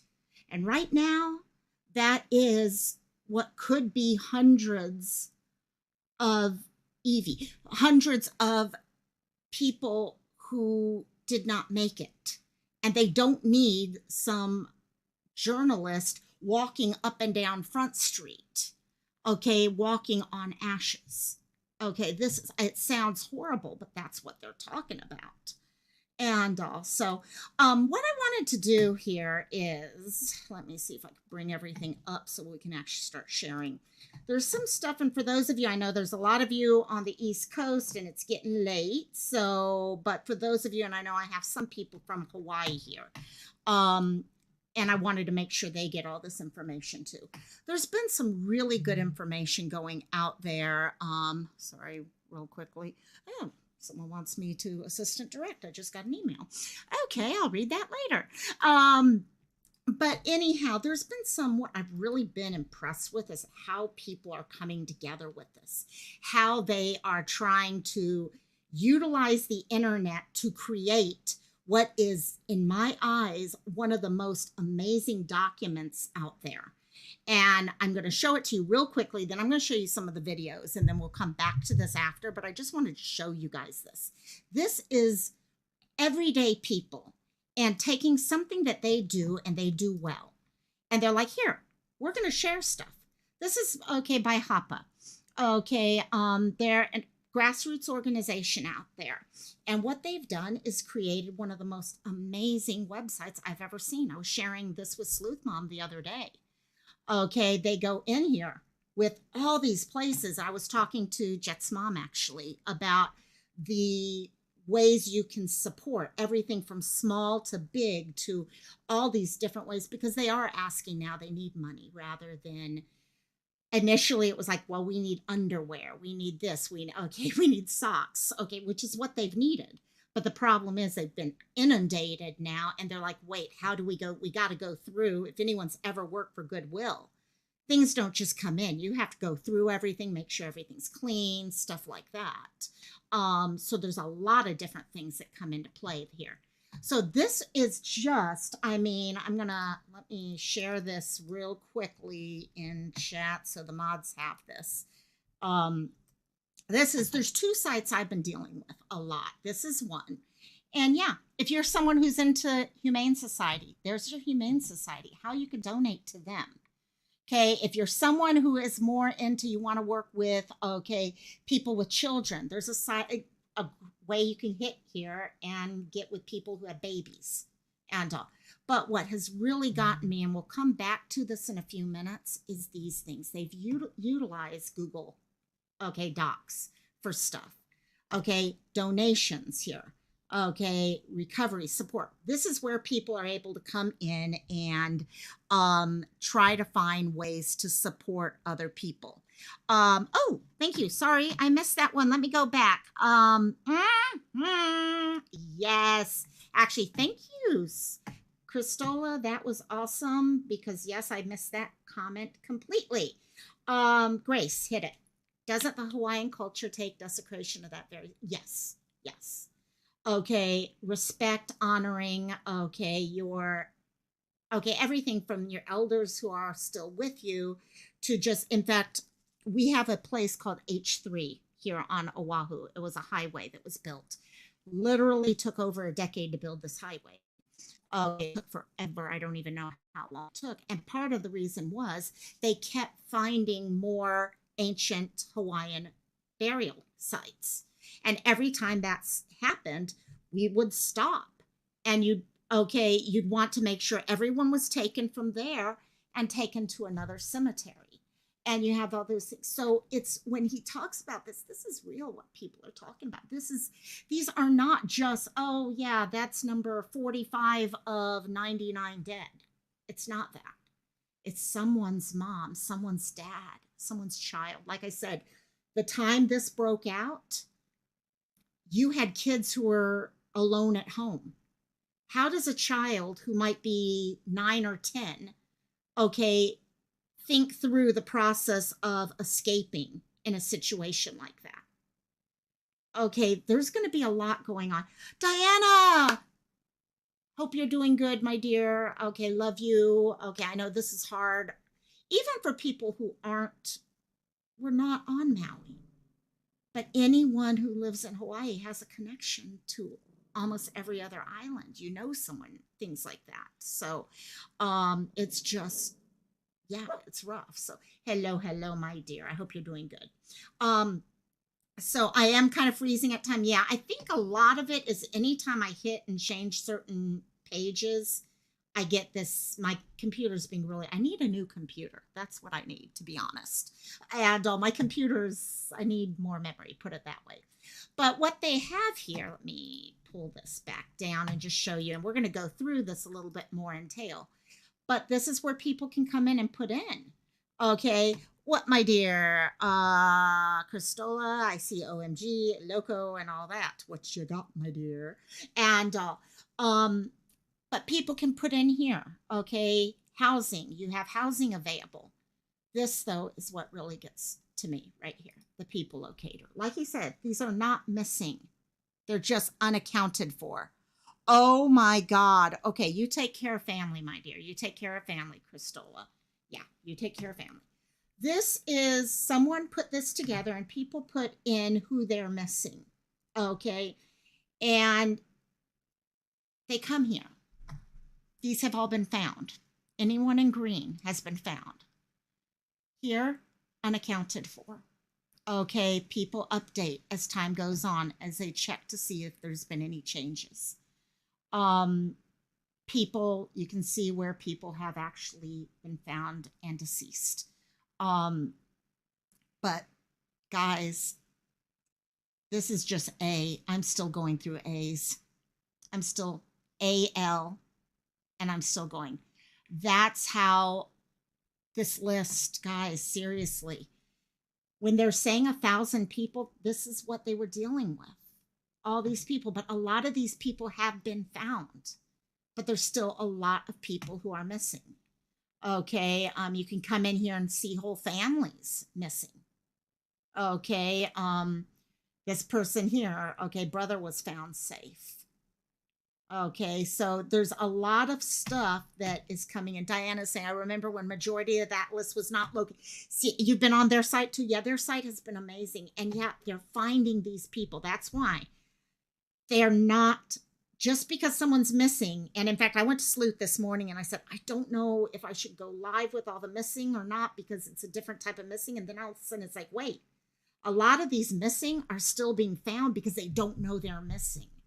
No one has told them, oh, Auntie is looking for you or anything like that. So if we could get the word out to people to check these things and look for them. But right here, we've got a whole family, the Belosis family. Okay, so all these different things. There's whole websites out there right now about it. So let me go ahead. I do want to, though, I promised to show you guys some of the videos. So before we move on to the missing, I do want to go back and pull up some of the different videos that, by the way, they were talking about the water. That was one of the things I was going to mention to everyone, is that as everything, and there was a lot of discussion in chat with us about it. Was it this bad with the eruption local? No, it was not, mostly because we had time. It's the timing of this, how quick it happened.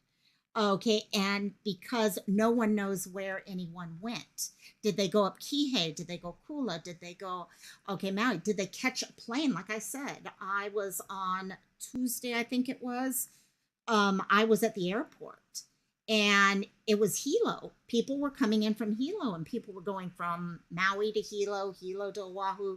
They were just going any way they could to get out of Maui. And so there's just so much going on right now with that. But one of the things that did pop up was the water. People were asking about water with us. And why didn't they just use ocean water? Why can't they use ocean? You kind of heard a little bit of the stuff about the fights over water.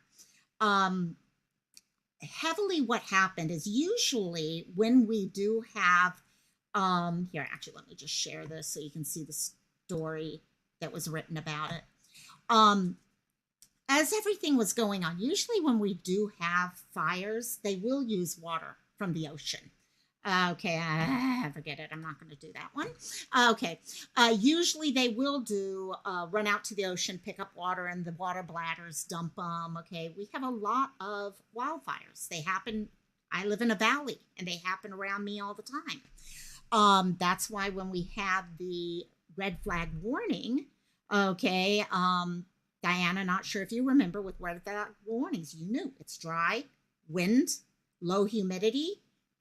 We've got a very high chance of having something. And sleuth, yeah, exactly. It's like, but it's free. Yeah. And so I'm like, I wonder if that's what's been causing problems. Maybe that's been sitting in the back. I'm going to have to do some checks after I'm done today. So, but what happened with this one, the fire was happening so quick and it was moving so quick, and the winds, could you see taking a helicopter up with 80-mile-per-hour winds?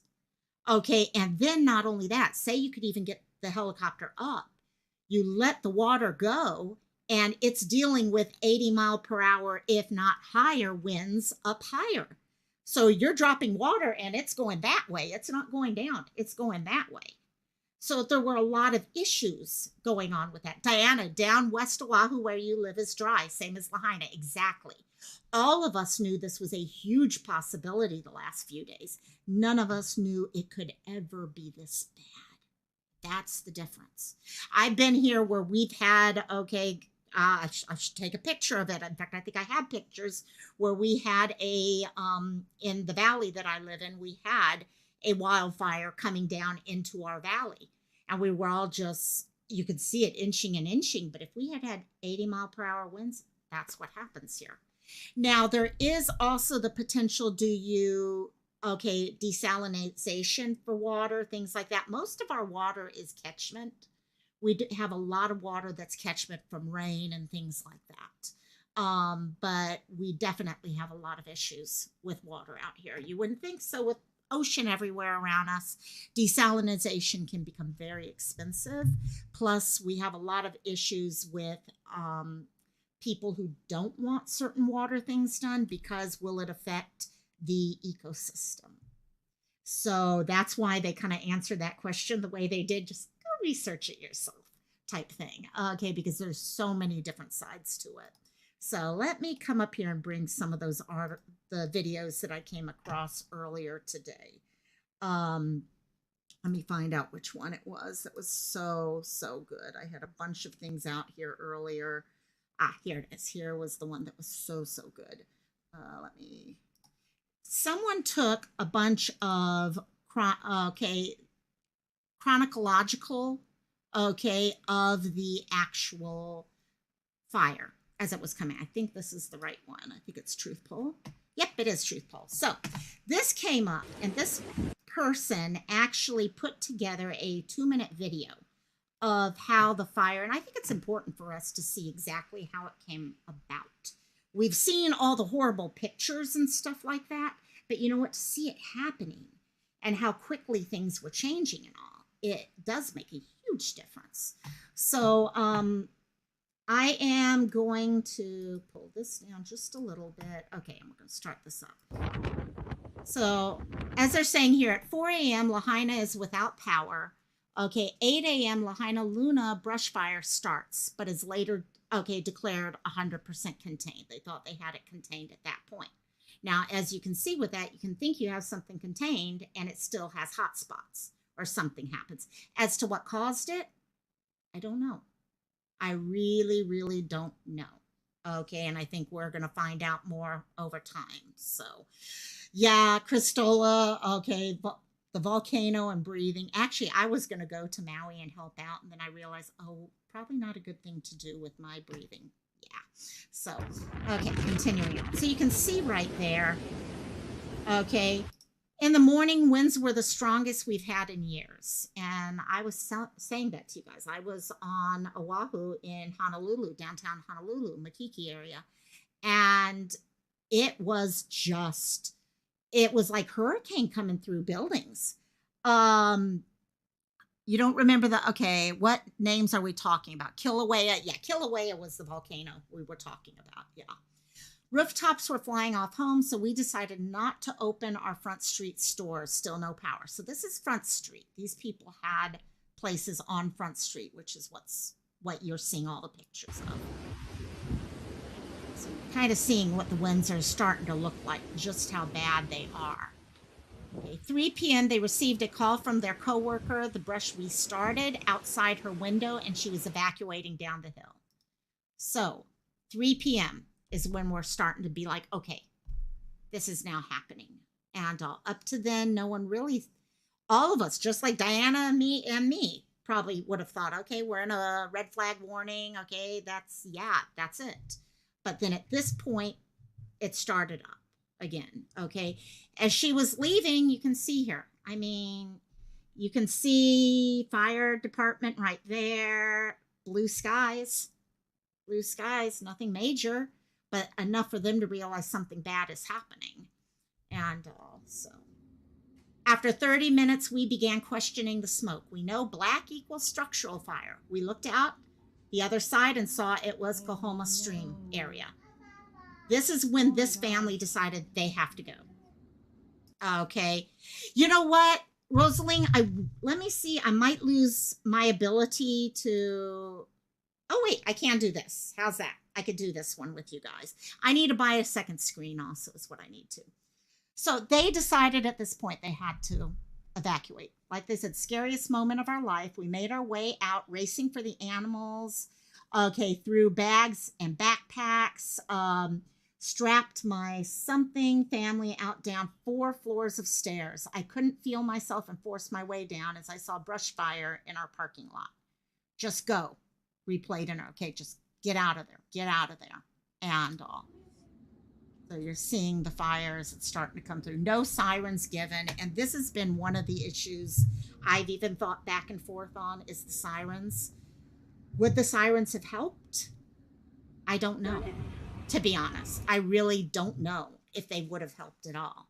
Like they said, most people in Hawaii, when we hear sirens going off without warning, we think tsunami. Okay, and what do you do when you have a tsunami? You head up the mountain. You go to a higher location. The problem is doing that's going to put you right in the middle of the area where the fire is. So was that part of their decision? That's going to be one of the things within the next, say, 2 months from now when they do after action reports. Not right now, 2 months from now. When they do the after action reports, I want to see what their thought process was behind there. Hello, butterfly kisses. Hope you're doing good, my dear. So you're starting to see here, 10 minutes later, this was down near Front Street area. Okay, well, yeah. So you're kind of seeing it, not Front Street, they're actually further up this way. The officers stopped us at Keawe Street, urged us to go up by the bypass. Thank God for her, because people didn't know which way to go. Like you said, you could go this way, you could go this way. What are you going to do? Christola, we have basically the same siren, but different sounds. But the problem is, even me, and I was part of emergency management team for years, I don't even remember half of the different, okay, the wavering one means this one means this, it's, yeah. All I know is turn on my phone real quickly. But like they were saying, immediately they had hot, okay, fires burning fiber optics and stuff like that. So systems were going down quickly. So you can see here. Go drive down the bypass for a minute and just see how far we go and just see what happens. And then so they decided to go down by the bypass so they could see exactly what it was looking like. But you're seeing some, so you couldn't look anywhere without seeing fires or hearing explosions. We couldn't believe what was happening to our town. Guys, you had power things blowing up, transformers blowing up, cars as gas was connected. Okay, you had down restaurants down on Front Street, which had things blowing up in their, okay, I mean, there's more than just the fire. Hurricane winds, look at that. We have a funnel going on right there. Okay, that's what it was like. After hours being pushed along the Pali, sun sets, and we decide to brave the winds and drive to Kahului. We were turned away at Safeway gas station and decided to camp out at Target along with other evacuees from the other fire in Kula. Kula, guys, I've been given some more information that has not come out with Kula. We were lucky with Kula. That's all I'm going to say right there. We were lucky. Kula, we could have lost Kula during this very easily. They luckily were able to get the fire under control before it went much further. Because Kula, oh God, yeah, not good. And Kula's still out of control to some degree. And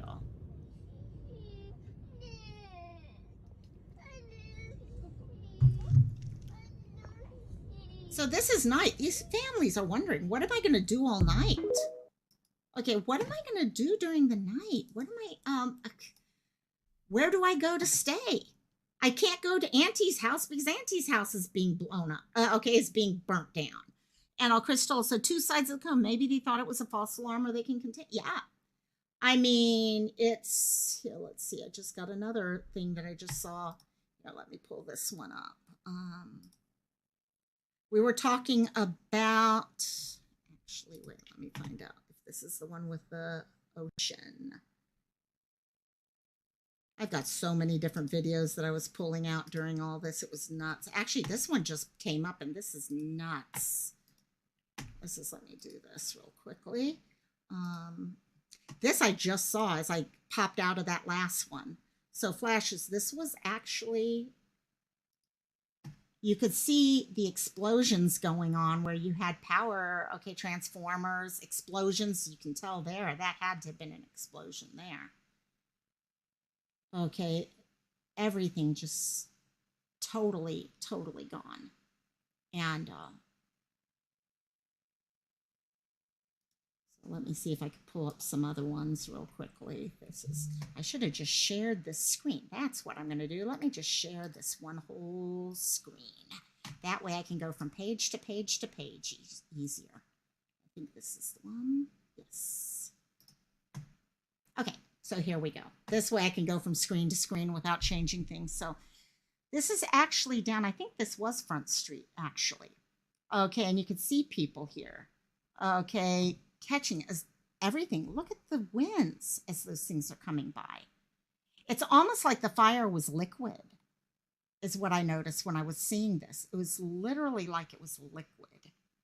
And let's see here. Okay, let's see. Actually, let me go. Where is the other one? This is the other site I was going to tell you guys about that I've really been using. For those of you who are looking for donating, definitely a good one here. This is called MauiNuiStrong.info. Let me give you guys this. What I've loved about what they've got here is they go into each of these things instead of just saying, donate to Kokua for Maui. They go through and explain what it is that they plan on doing with the money, because I think that's important. Okay, now to my anyone from Hawaii who's watching this, you can also come here and ask for support. Okay, so there's different ways you can utilize this page. So here we're talking about the housing, food bank. Food bank's going to become huge. Okay, getting food out to all these people. I was talking a little while, one of the things being discussed heavily right now is the need for air purifiers. Of course, we need power. My mom was really smart. She's like, how can they use air purifiers without? And I'm like, yeah, that's a good point. But we heard, they're getting electricity back. But the biohazards in the air, the toxins in the air and stuff, they need these things. And that's what these groups are going to be looking at. What needs to be bought for people. Okay, so check out this site. Really, really good site for that. Let's see if I can find the other thing I was going to share. Here it is. This is the one that I wanted to share with everyone. Candy Crush. You don't need Candy Crush. So this is people were talking about, I think Crystal and Sleuth were talking about how many people were having to jump into the water.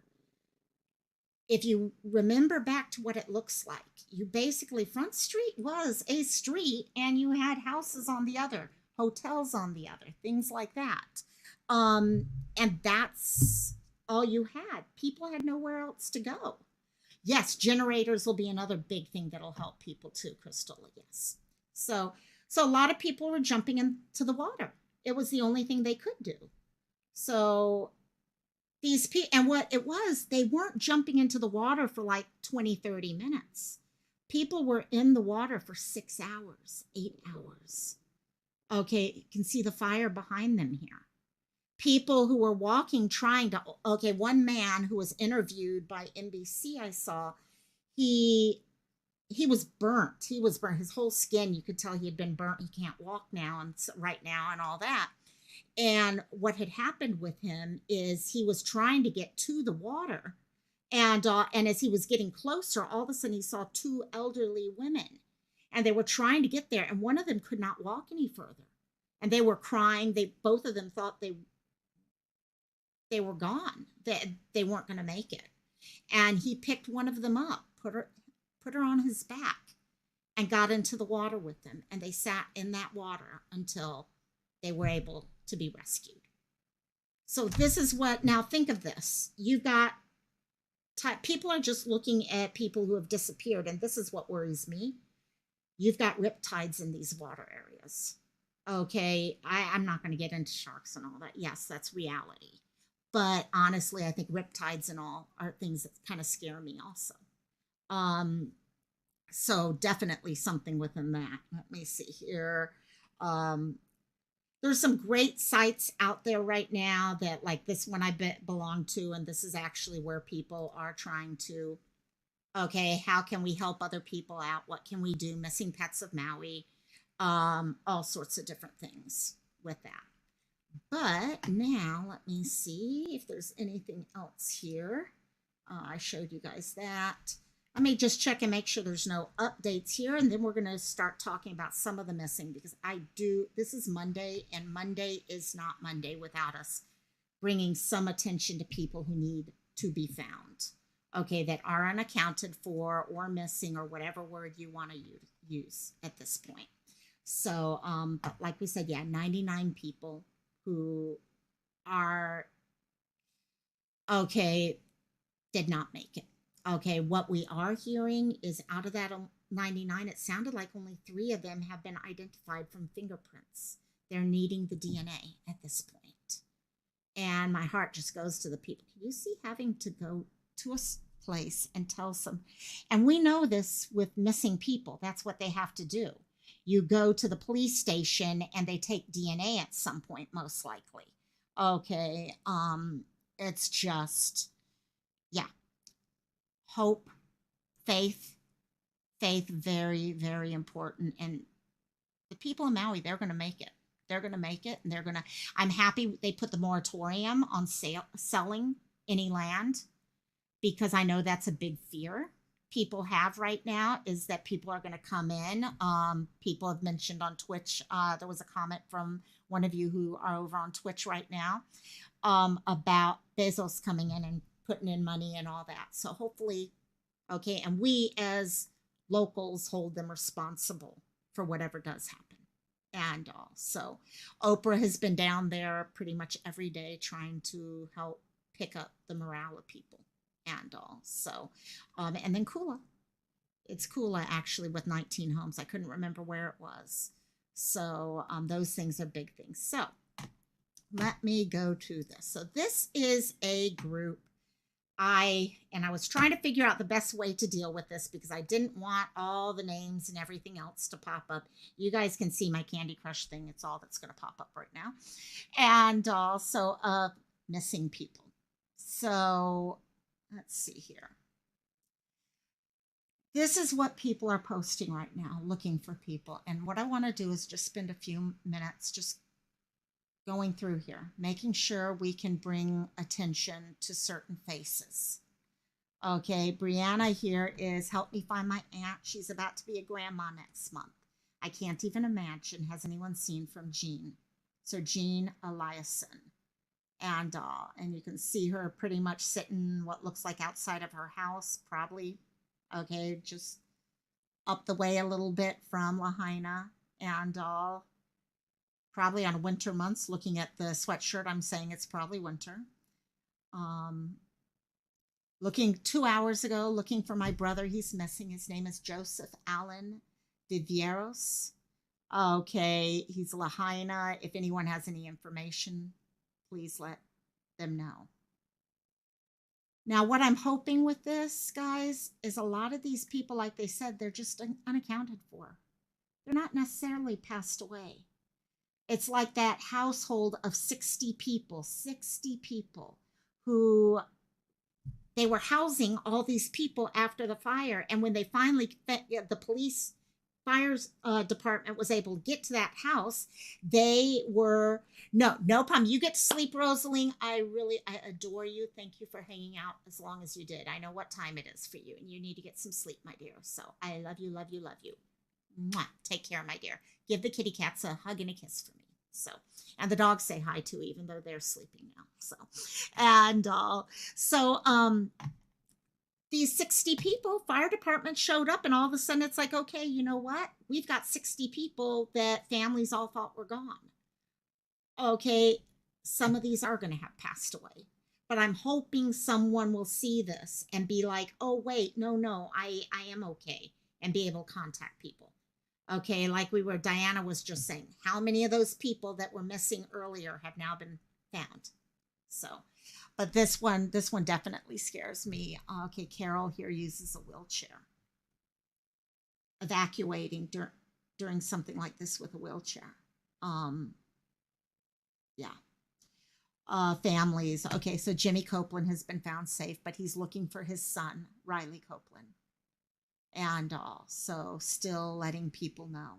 Still missing Bibiana Tombok, Latrinea Nia, and Revelina Tombok.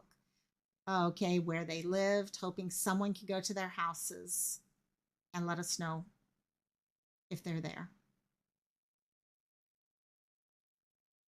Okay, people are trying to help them, let people know you can go get the DNA. If you're on the mainland and you have a family member who was here on vacation or something, you can get DNA done on the mainland and they'll coordinate getting it back.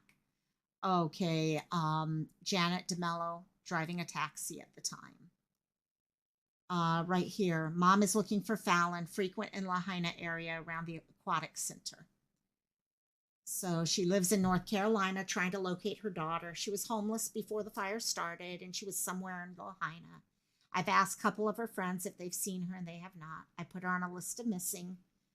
If anybody can help me find my daughter Fallon, I greatly appreciate it. Just a mom trying to find her child, no matter how old they are. For some reason, I cannot see comments.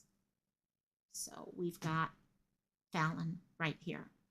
So many sleuths, so many. And I mean, I thought I'd make posters for people. And then I was like, you know what? It's going to be better just to go through it this way because there's so many. There are so many. Our son Philip here. And this is a public group, guys, by the way. There is a public group. So if anyone is interested in looking through who is missing, or even just going into the missing comments and saying, I'm thinking about you, because some of these people just need to know that they're not alone right now. So letting them know, here, brother has been found. And looking for Brooke Kripo. She lived North Front Street and worked at Maui Guest House and Aloha Love. So right down on Front Street. I just saw this. My cousin, let's see if this will pop up. It might take forever. You'll see how bad my internet is right now. And also, friends saw Ann and Bunt Burkhalter Wednesday. Okay, so letting people know. Update. Okay. Here we go, another person. TikTok.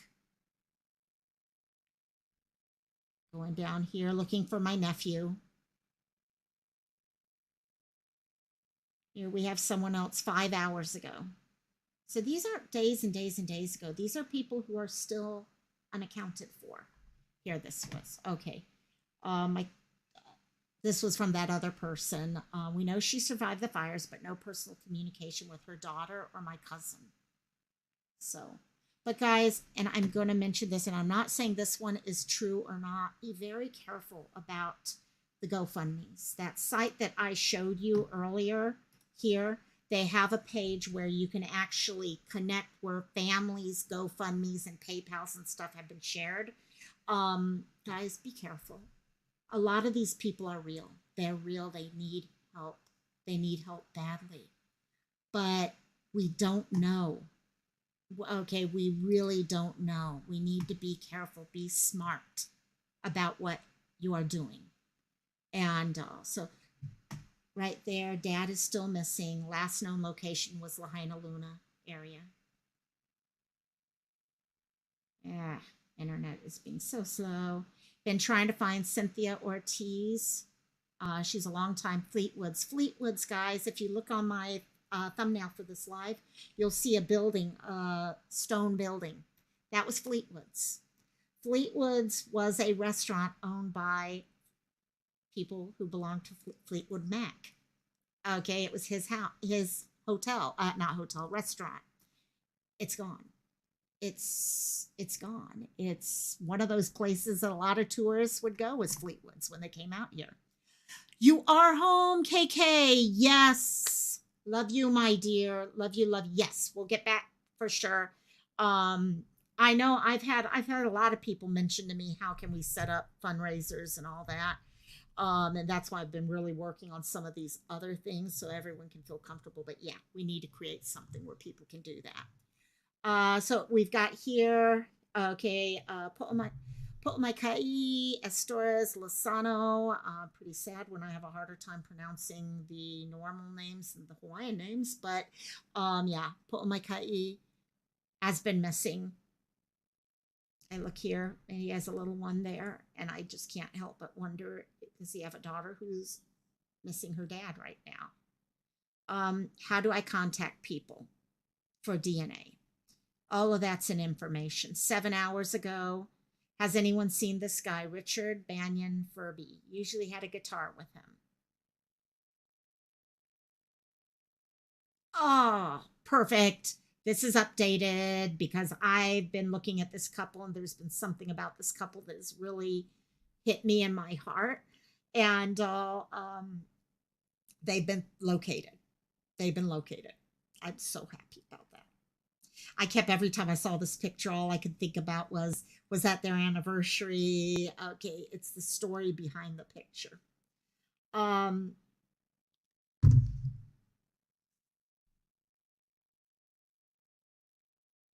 Sorry. Hale mahaulu olu. Hale maha olu yono. My suspicion is it's a care home. A lot of our long-term care in Hawaii is care homes. And it sounds like, oh gosh, okay, I'm going to go look at that one later. I don't want to bring up all the comments, but that, yeah, that's when something like that's happening. Say you have 5 patients in your house and they're all bedbound or something like that. How do you get them safe? And wow. Looking for my dad, Nick Turbin. Last time I talked to him was before the fire in Lahaina. Still missing. Sherry Carter, we are, okay, he's missing. Joe Carter. His daughter is looking for him. Another person from Fleetwoods. And guys, this shows you just how quick things happen. Multiple people that worked at Fleetwoods, I've seen messages about. They were all at work. How many other people? Lahaina was one of the stops on the cruise ship. And so when cruise ships would come in, they'd pull into these areas. Okay, and you had to take, okay, you didn't pull in there. You actually took the tender in. And also, Nick Turbin still looking for him. Letting people know, update. Maurice, missing still. Older photo. We have heard from his friend that he's okay, so that's great. Guys, this is something I wasn't sure how to go about sharing the missing, but it was important that we still share out who is unaccounted for so that people know they're being looked for. Okay, it's important. KK, this is all from the fire.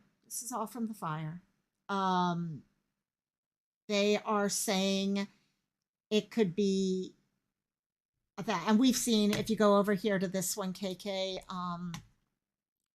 This is a spreadsheet where people have been reporting when they could not find someone. It kind of reminds me of, after 911, when you had all these missing people. That's what it kind of feels like right now. And they've slowly been changing all the names from not located to found. Or they change it to this. That person was found. But originally they were putting that they had passed. Now I think what they're doing is just turning the name. They delete the name out and turn this gray. And probably a couple there. And KK, this is just the bees. It goes on, and it's so hard to watch and look at. Mental health resources, as they said, they need people. People are hurting. People are having to go through all the emotions, and they need people who are social workers, are therapists, are psychiatrists, psychologists, who can go over there and help people with the mental health side of this.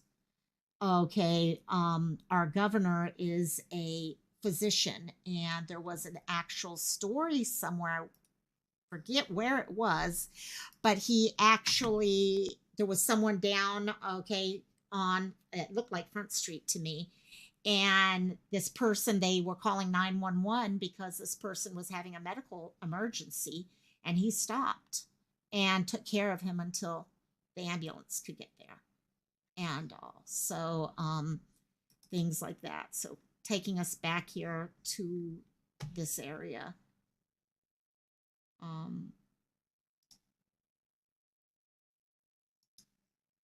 Here we go, another video.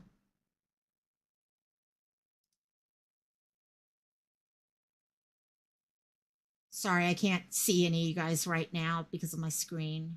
But this is where they were until late at night, pitch black at one point, okay, other than fire. And that was it.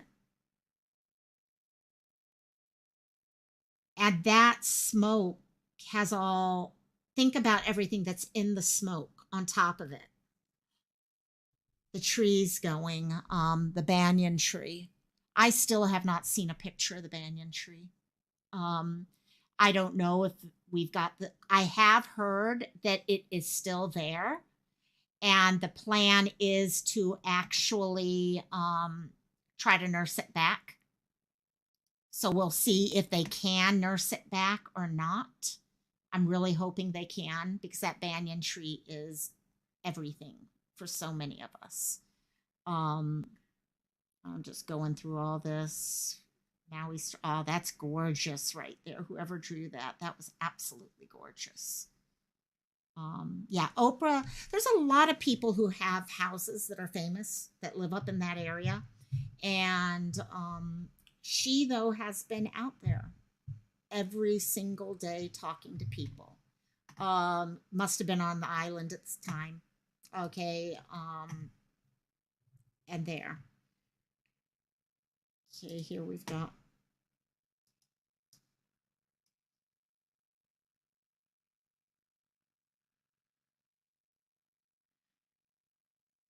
Wow.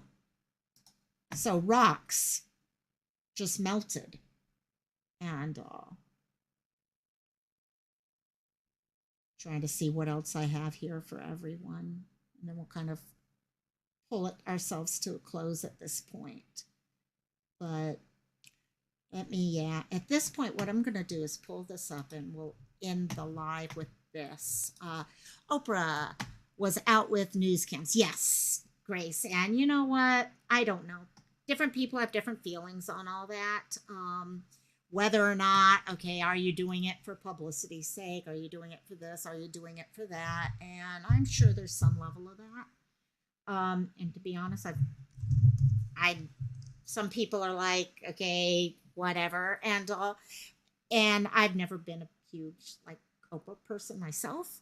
But I can say this: when you see someone who is famous, whether you like them or not, and they come in and they take the time to spend with you and give you a hug and let you know you're not alone, I'm sure it meant something to a lot of people. So no matter how we feel about someone, and that's something I keep reminding myself of, these people are just going through the worst time of their life, and whatever joy they can get is worth it. Let's see here.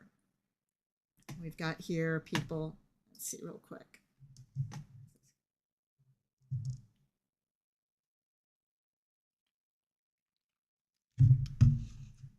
Wow. 800. Okay, Maui. Wow. This is great.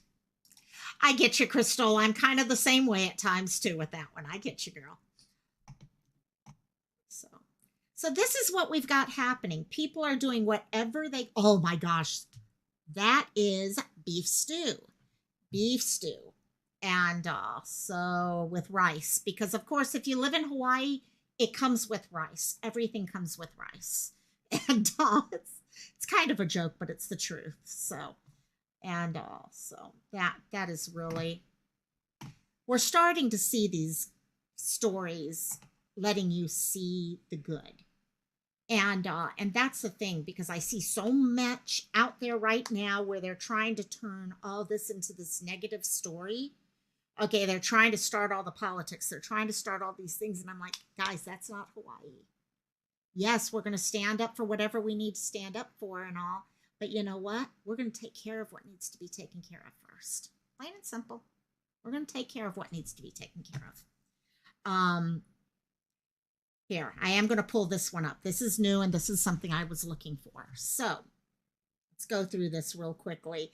State and county officials are offering new guidance on what they need to help the Maui wildfire victims. Emphasizes donations are important. It takes everyone who donates, partnerships with federal, county, and state, as well as private partners, to then figure out what has been donated and get it to the correct people. After all, this is a marathon. It is not a sprint. Christola said that earlier, and it hits it right on the head. The recovery time will be quite long. Those of you who've not donated yet, there's still time. Due to help from the community and the Hawaii Food Alliance, over 1 million pounds of food and water were donated to Maui residents impacted by the fire. Here are the key takeaways as of right now for donations. Don't ship donations to Maui unless you have someone on the other end to receive it. Okay? If you still want to donate your items, donate them to community partners on Oahu, such as the Hawaii Community Foundation and the Council for Native Hawaiian Advancement. Guys, again, if you're just packing a box with clothes and, underwear and socks and toys or whatever, it gets there, and if it's not going to any one specific place or anything and they don't know it's coming, then it's going to get lost. And honestly, there's getting a point where certain things, there's so much of certain things, yet there's nothing of other things, and they need to buy those things. Sort all your donated items. Officials ask you to sort the items you donate and indicate what they are. If you cannot sort your items, donate them to community partners on Oahu again. Donate in-demand items. These items include non-perishable food items, specifically protein and vegetable items, water, hand washing stations, water totes to transport water, outdoor sinks, portable charging stations, your blocks. Okay, problem is shipping those from the mainland to here is a problem because of batteries. But those things, they need wheelchairs, they need tents, they need air, purifiers, things like that. There's a lot of things that they do need. And that's why, for those of you on the mainland, best option, find one of those places that calls your name. Okay, you don't have to go with the most popular one or anything like that. Just find one that calls your name. Okay, no more clothing donations. There's too much donated clothing items. Organizations are still trying to work through those. I mean, literally at church on Sunday yesterday, we were being told, oh, they need underwear. And I was like, what? No. Okay, we need to find other things we can do. Buy fresh underwear. That was something I had an issue with, but whatever. Don't drop off items at shelters. For those of you on Maui, okay, if you're over Kahului or something like that, don't just go and drop things off at a shelter site. Okay, go to the designated drop-off sites and drop it off there. Monetary donations are still very appreciated. Officials encourage people who want to donate monetarily to check out HCF, Hawaii Community Foundation, Maui United Way, or all the other locations. Okay, and we'll go to that before we log off. I'll go back to that one last time.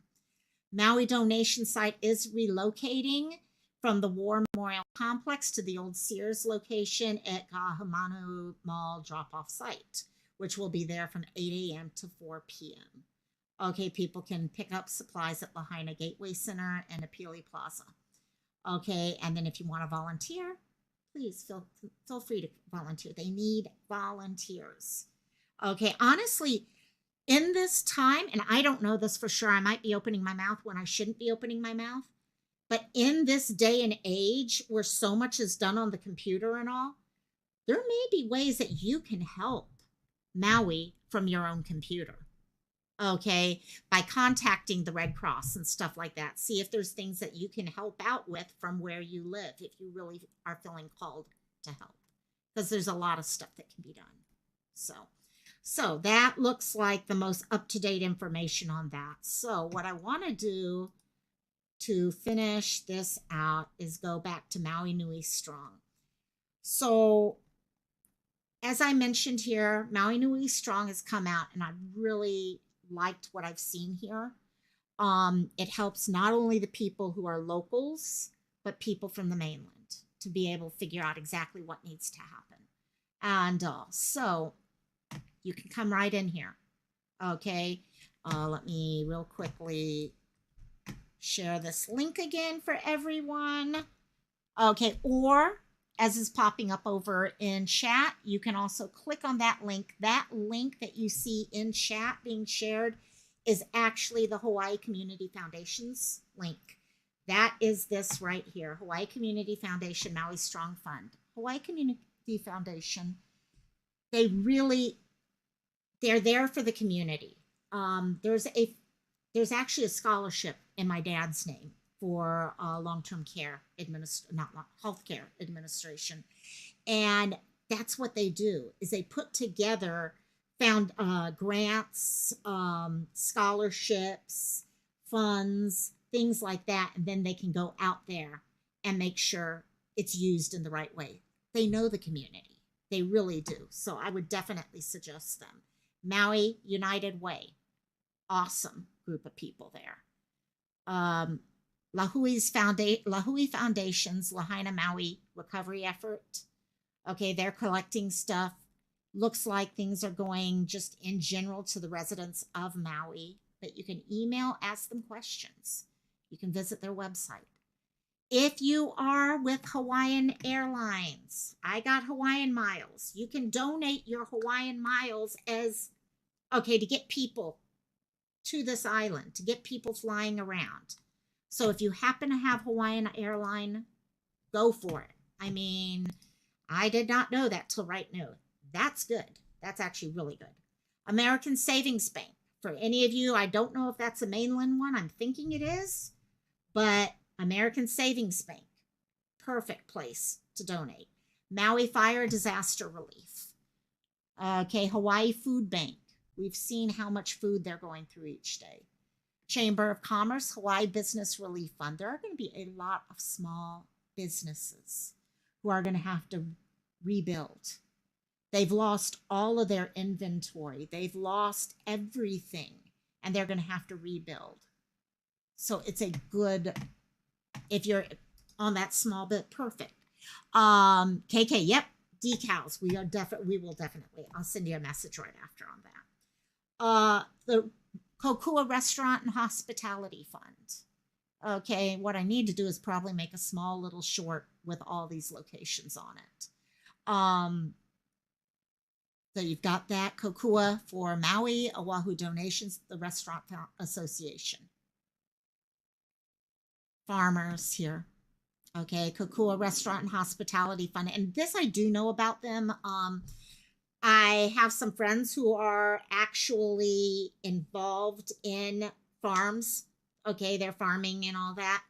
And the restaurant, okay, association, they're amazing when it comes to farms and supporting our local farms.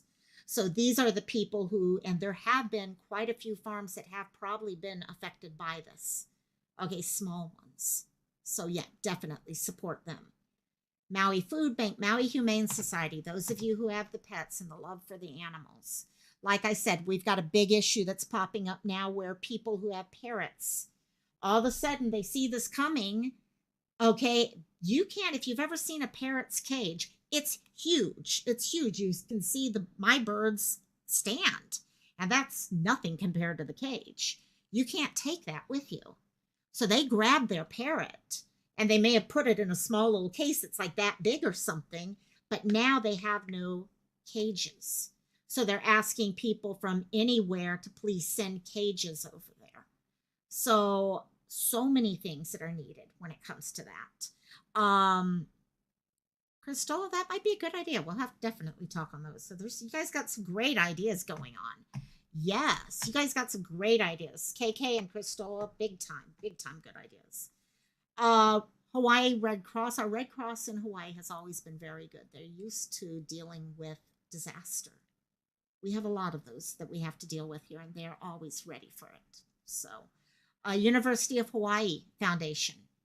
Okay, scholarships, things. There's going to be kids who won't be able to. How do you pay for your tuition anymore when you don't even have a house anymore? So being able to grant tuition, scholarships, things like that. Okay. So many things. It continues on. We've got here the FEMA stuff. So for those people who have been impacted, here's where you're going to go. And I'm not going to go through every bit of it, but here's where you can come and get help for yourself. Okay. And know that we're all thinking about you and we're sending prayers your direction. So this site is truly, yeah, this site, like I said, and this one here, please spend some time taking a look, add them to your prayers. So, and on that note, yeah, here we go here. This also just really great. And this is what I mean. These are people that support each other as a community. We're here for each other to do. Let's see what we got. KK, amazing and local. What we got here? Look at mine. Ooh, other languages. Yes. Okay, yeah. You know what, maybe what we could do is put together a way that anyone who's interested in doing something like that, we can try to figure something out. So, because I know I've had some people ask, could you donate through me and stuff like that? And I'll be honest, gang, I would rather you guys donate through these organizations. I've considered doing a fundraiser, but I know how YouTube loves to turn any fundraiser into something it is not. And right now, I just want the people who need the money to get the money. And so, but I do love the idea of the labels. That would be a great way. And then we can work as a group deciding where anything goes out. So yeah, let's talk about it for sure, gang. So, but let me take this down and come back up. Guys, I really want to thank y'all for hanging out with me today with this. There's a lot going on with this. Whole hell of a lot going on with this. We're not done. Tomorrow's going to probably be the most heartbreaking day yet. Families are going to get told that their loved one did not make it. They're going to start notifications tomorrow. Tomorrow is when we need the strength of prayer more than ever. Definitely, Christola, definitely. So please send the prayers out for them tomorrow. We're at 25%. They've looked through 25% of the town. and we're at 99 right now. We've got a lot more. We've got a lot more heartache going to happen. But guys, as much as heartache as we have on the other side, we have true heart, true respect, love, caring, being able to stand up and say, okay, like they did during the press conference today, hey, that doesn't matter. You're being able to take your video camera down Front Street and walk down, that does not matter. What matters is the fact that we have ash that belongs to someone that we need to make sure we're treating correctly. That's what matters. That's the heart. We're seeing the aloha spirit on a worldwide level right now. And I know there's other locations hurting too. We talked about that today. Just in our community, we have other people who have other issues going on. So wildfires where they live. So things like this happen everywhere. I love you, my dear. I love you. You know, guys, honestly, we're all ohana out here. But these people on Maui, I know how strong they are. They're going to get through it. They're going to get through it. And we're all going to come together and help them all together. And all. So, you guys, thank y'all so much. Ooh, I'll have to take a look at that one. Definitely. hpbaptist.net. Oh, I'm going to have to take a look at that one for sure. Another link for Maui. Awesome, Christola. Christola, you're the bomb at pulling these things up. So anyhow, I love all of you guys so, so much. I will see y'all on Wednesday. Just so you guys know, this week, Friday, I have Made in Hawaii. We've got a huge expo. It's a 4-day expo. And I think it's going on for a while. I thought they might have taken over the convention center for housing, but it does not look like they're doing that, or at least not interfering with this. So I probably will not be available on Friday for our normal lives. But I will still try to find something I can post and all, so we can get discussion going on there. So love each and every one of you. Yep, if you have friends and relatives from Maui, yeah, there's so many people who have friends, have family that are from there, and they're going through a lot too. And you know what? I'm going to be honest, guys. One thing we've noticed, we all know this, when so many people have come to Hawaii, Hawaii becomes part of who they are just by being a tourist here. So many people I've caught over the years when I go to the mainland, they may have only been there for 1 week, but they feel this connection to the islands. And they're even hurting right now. They really are.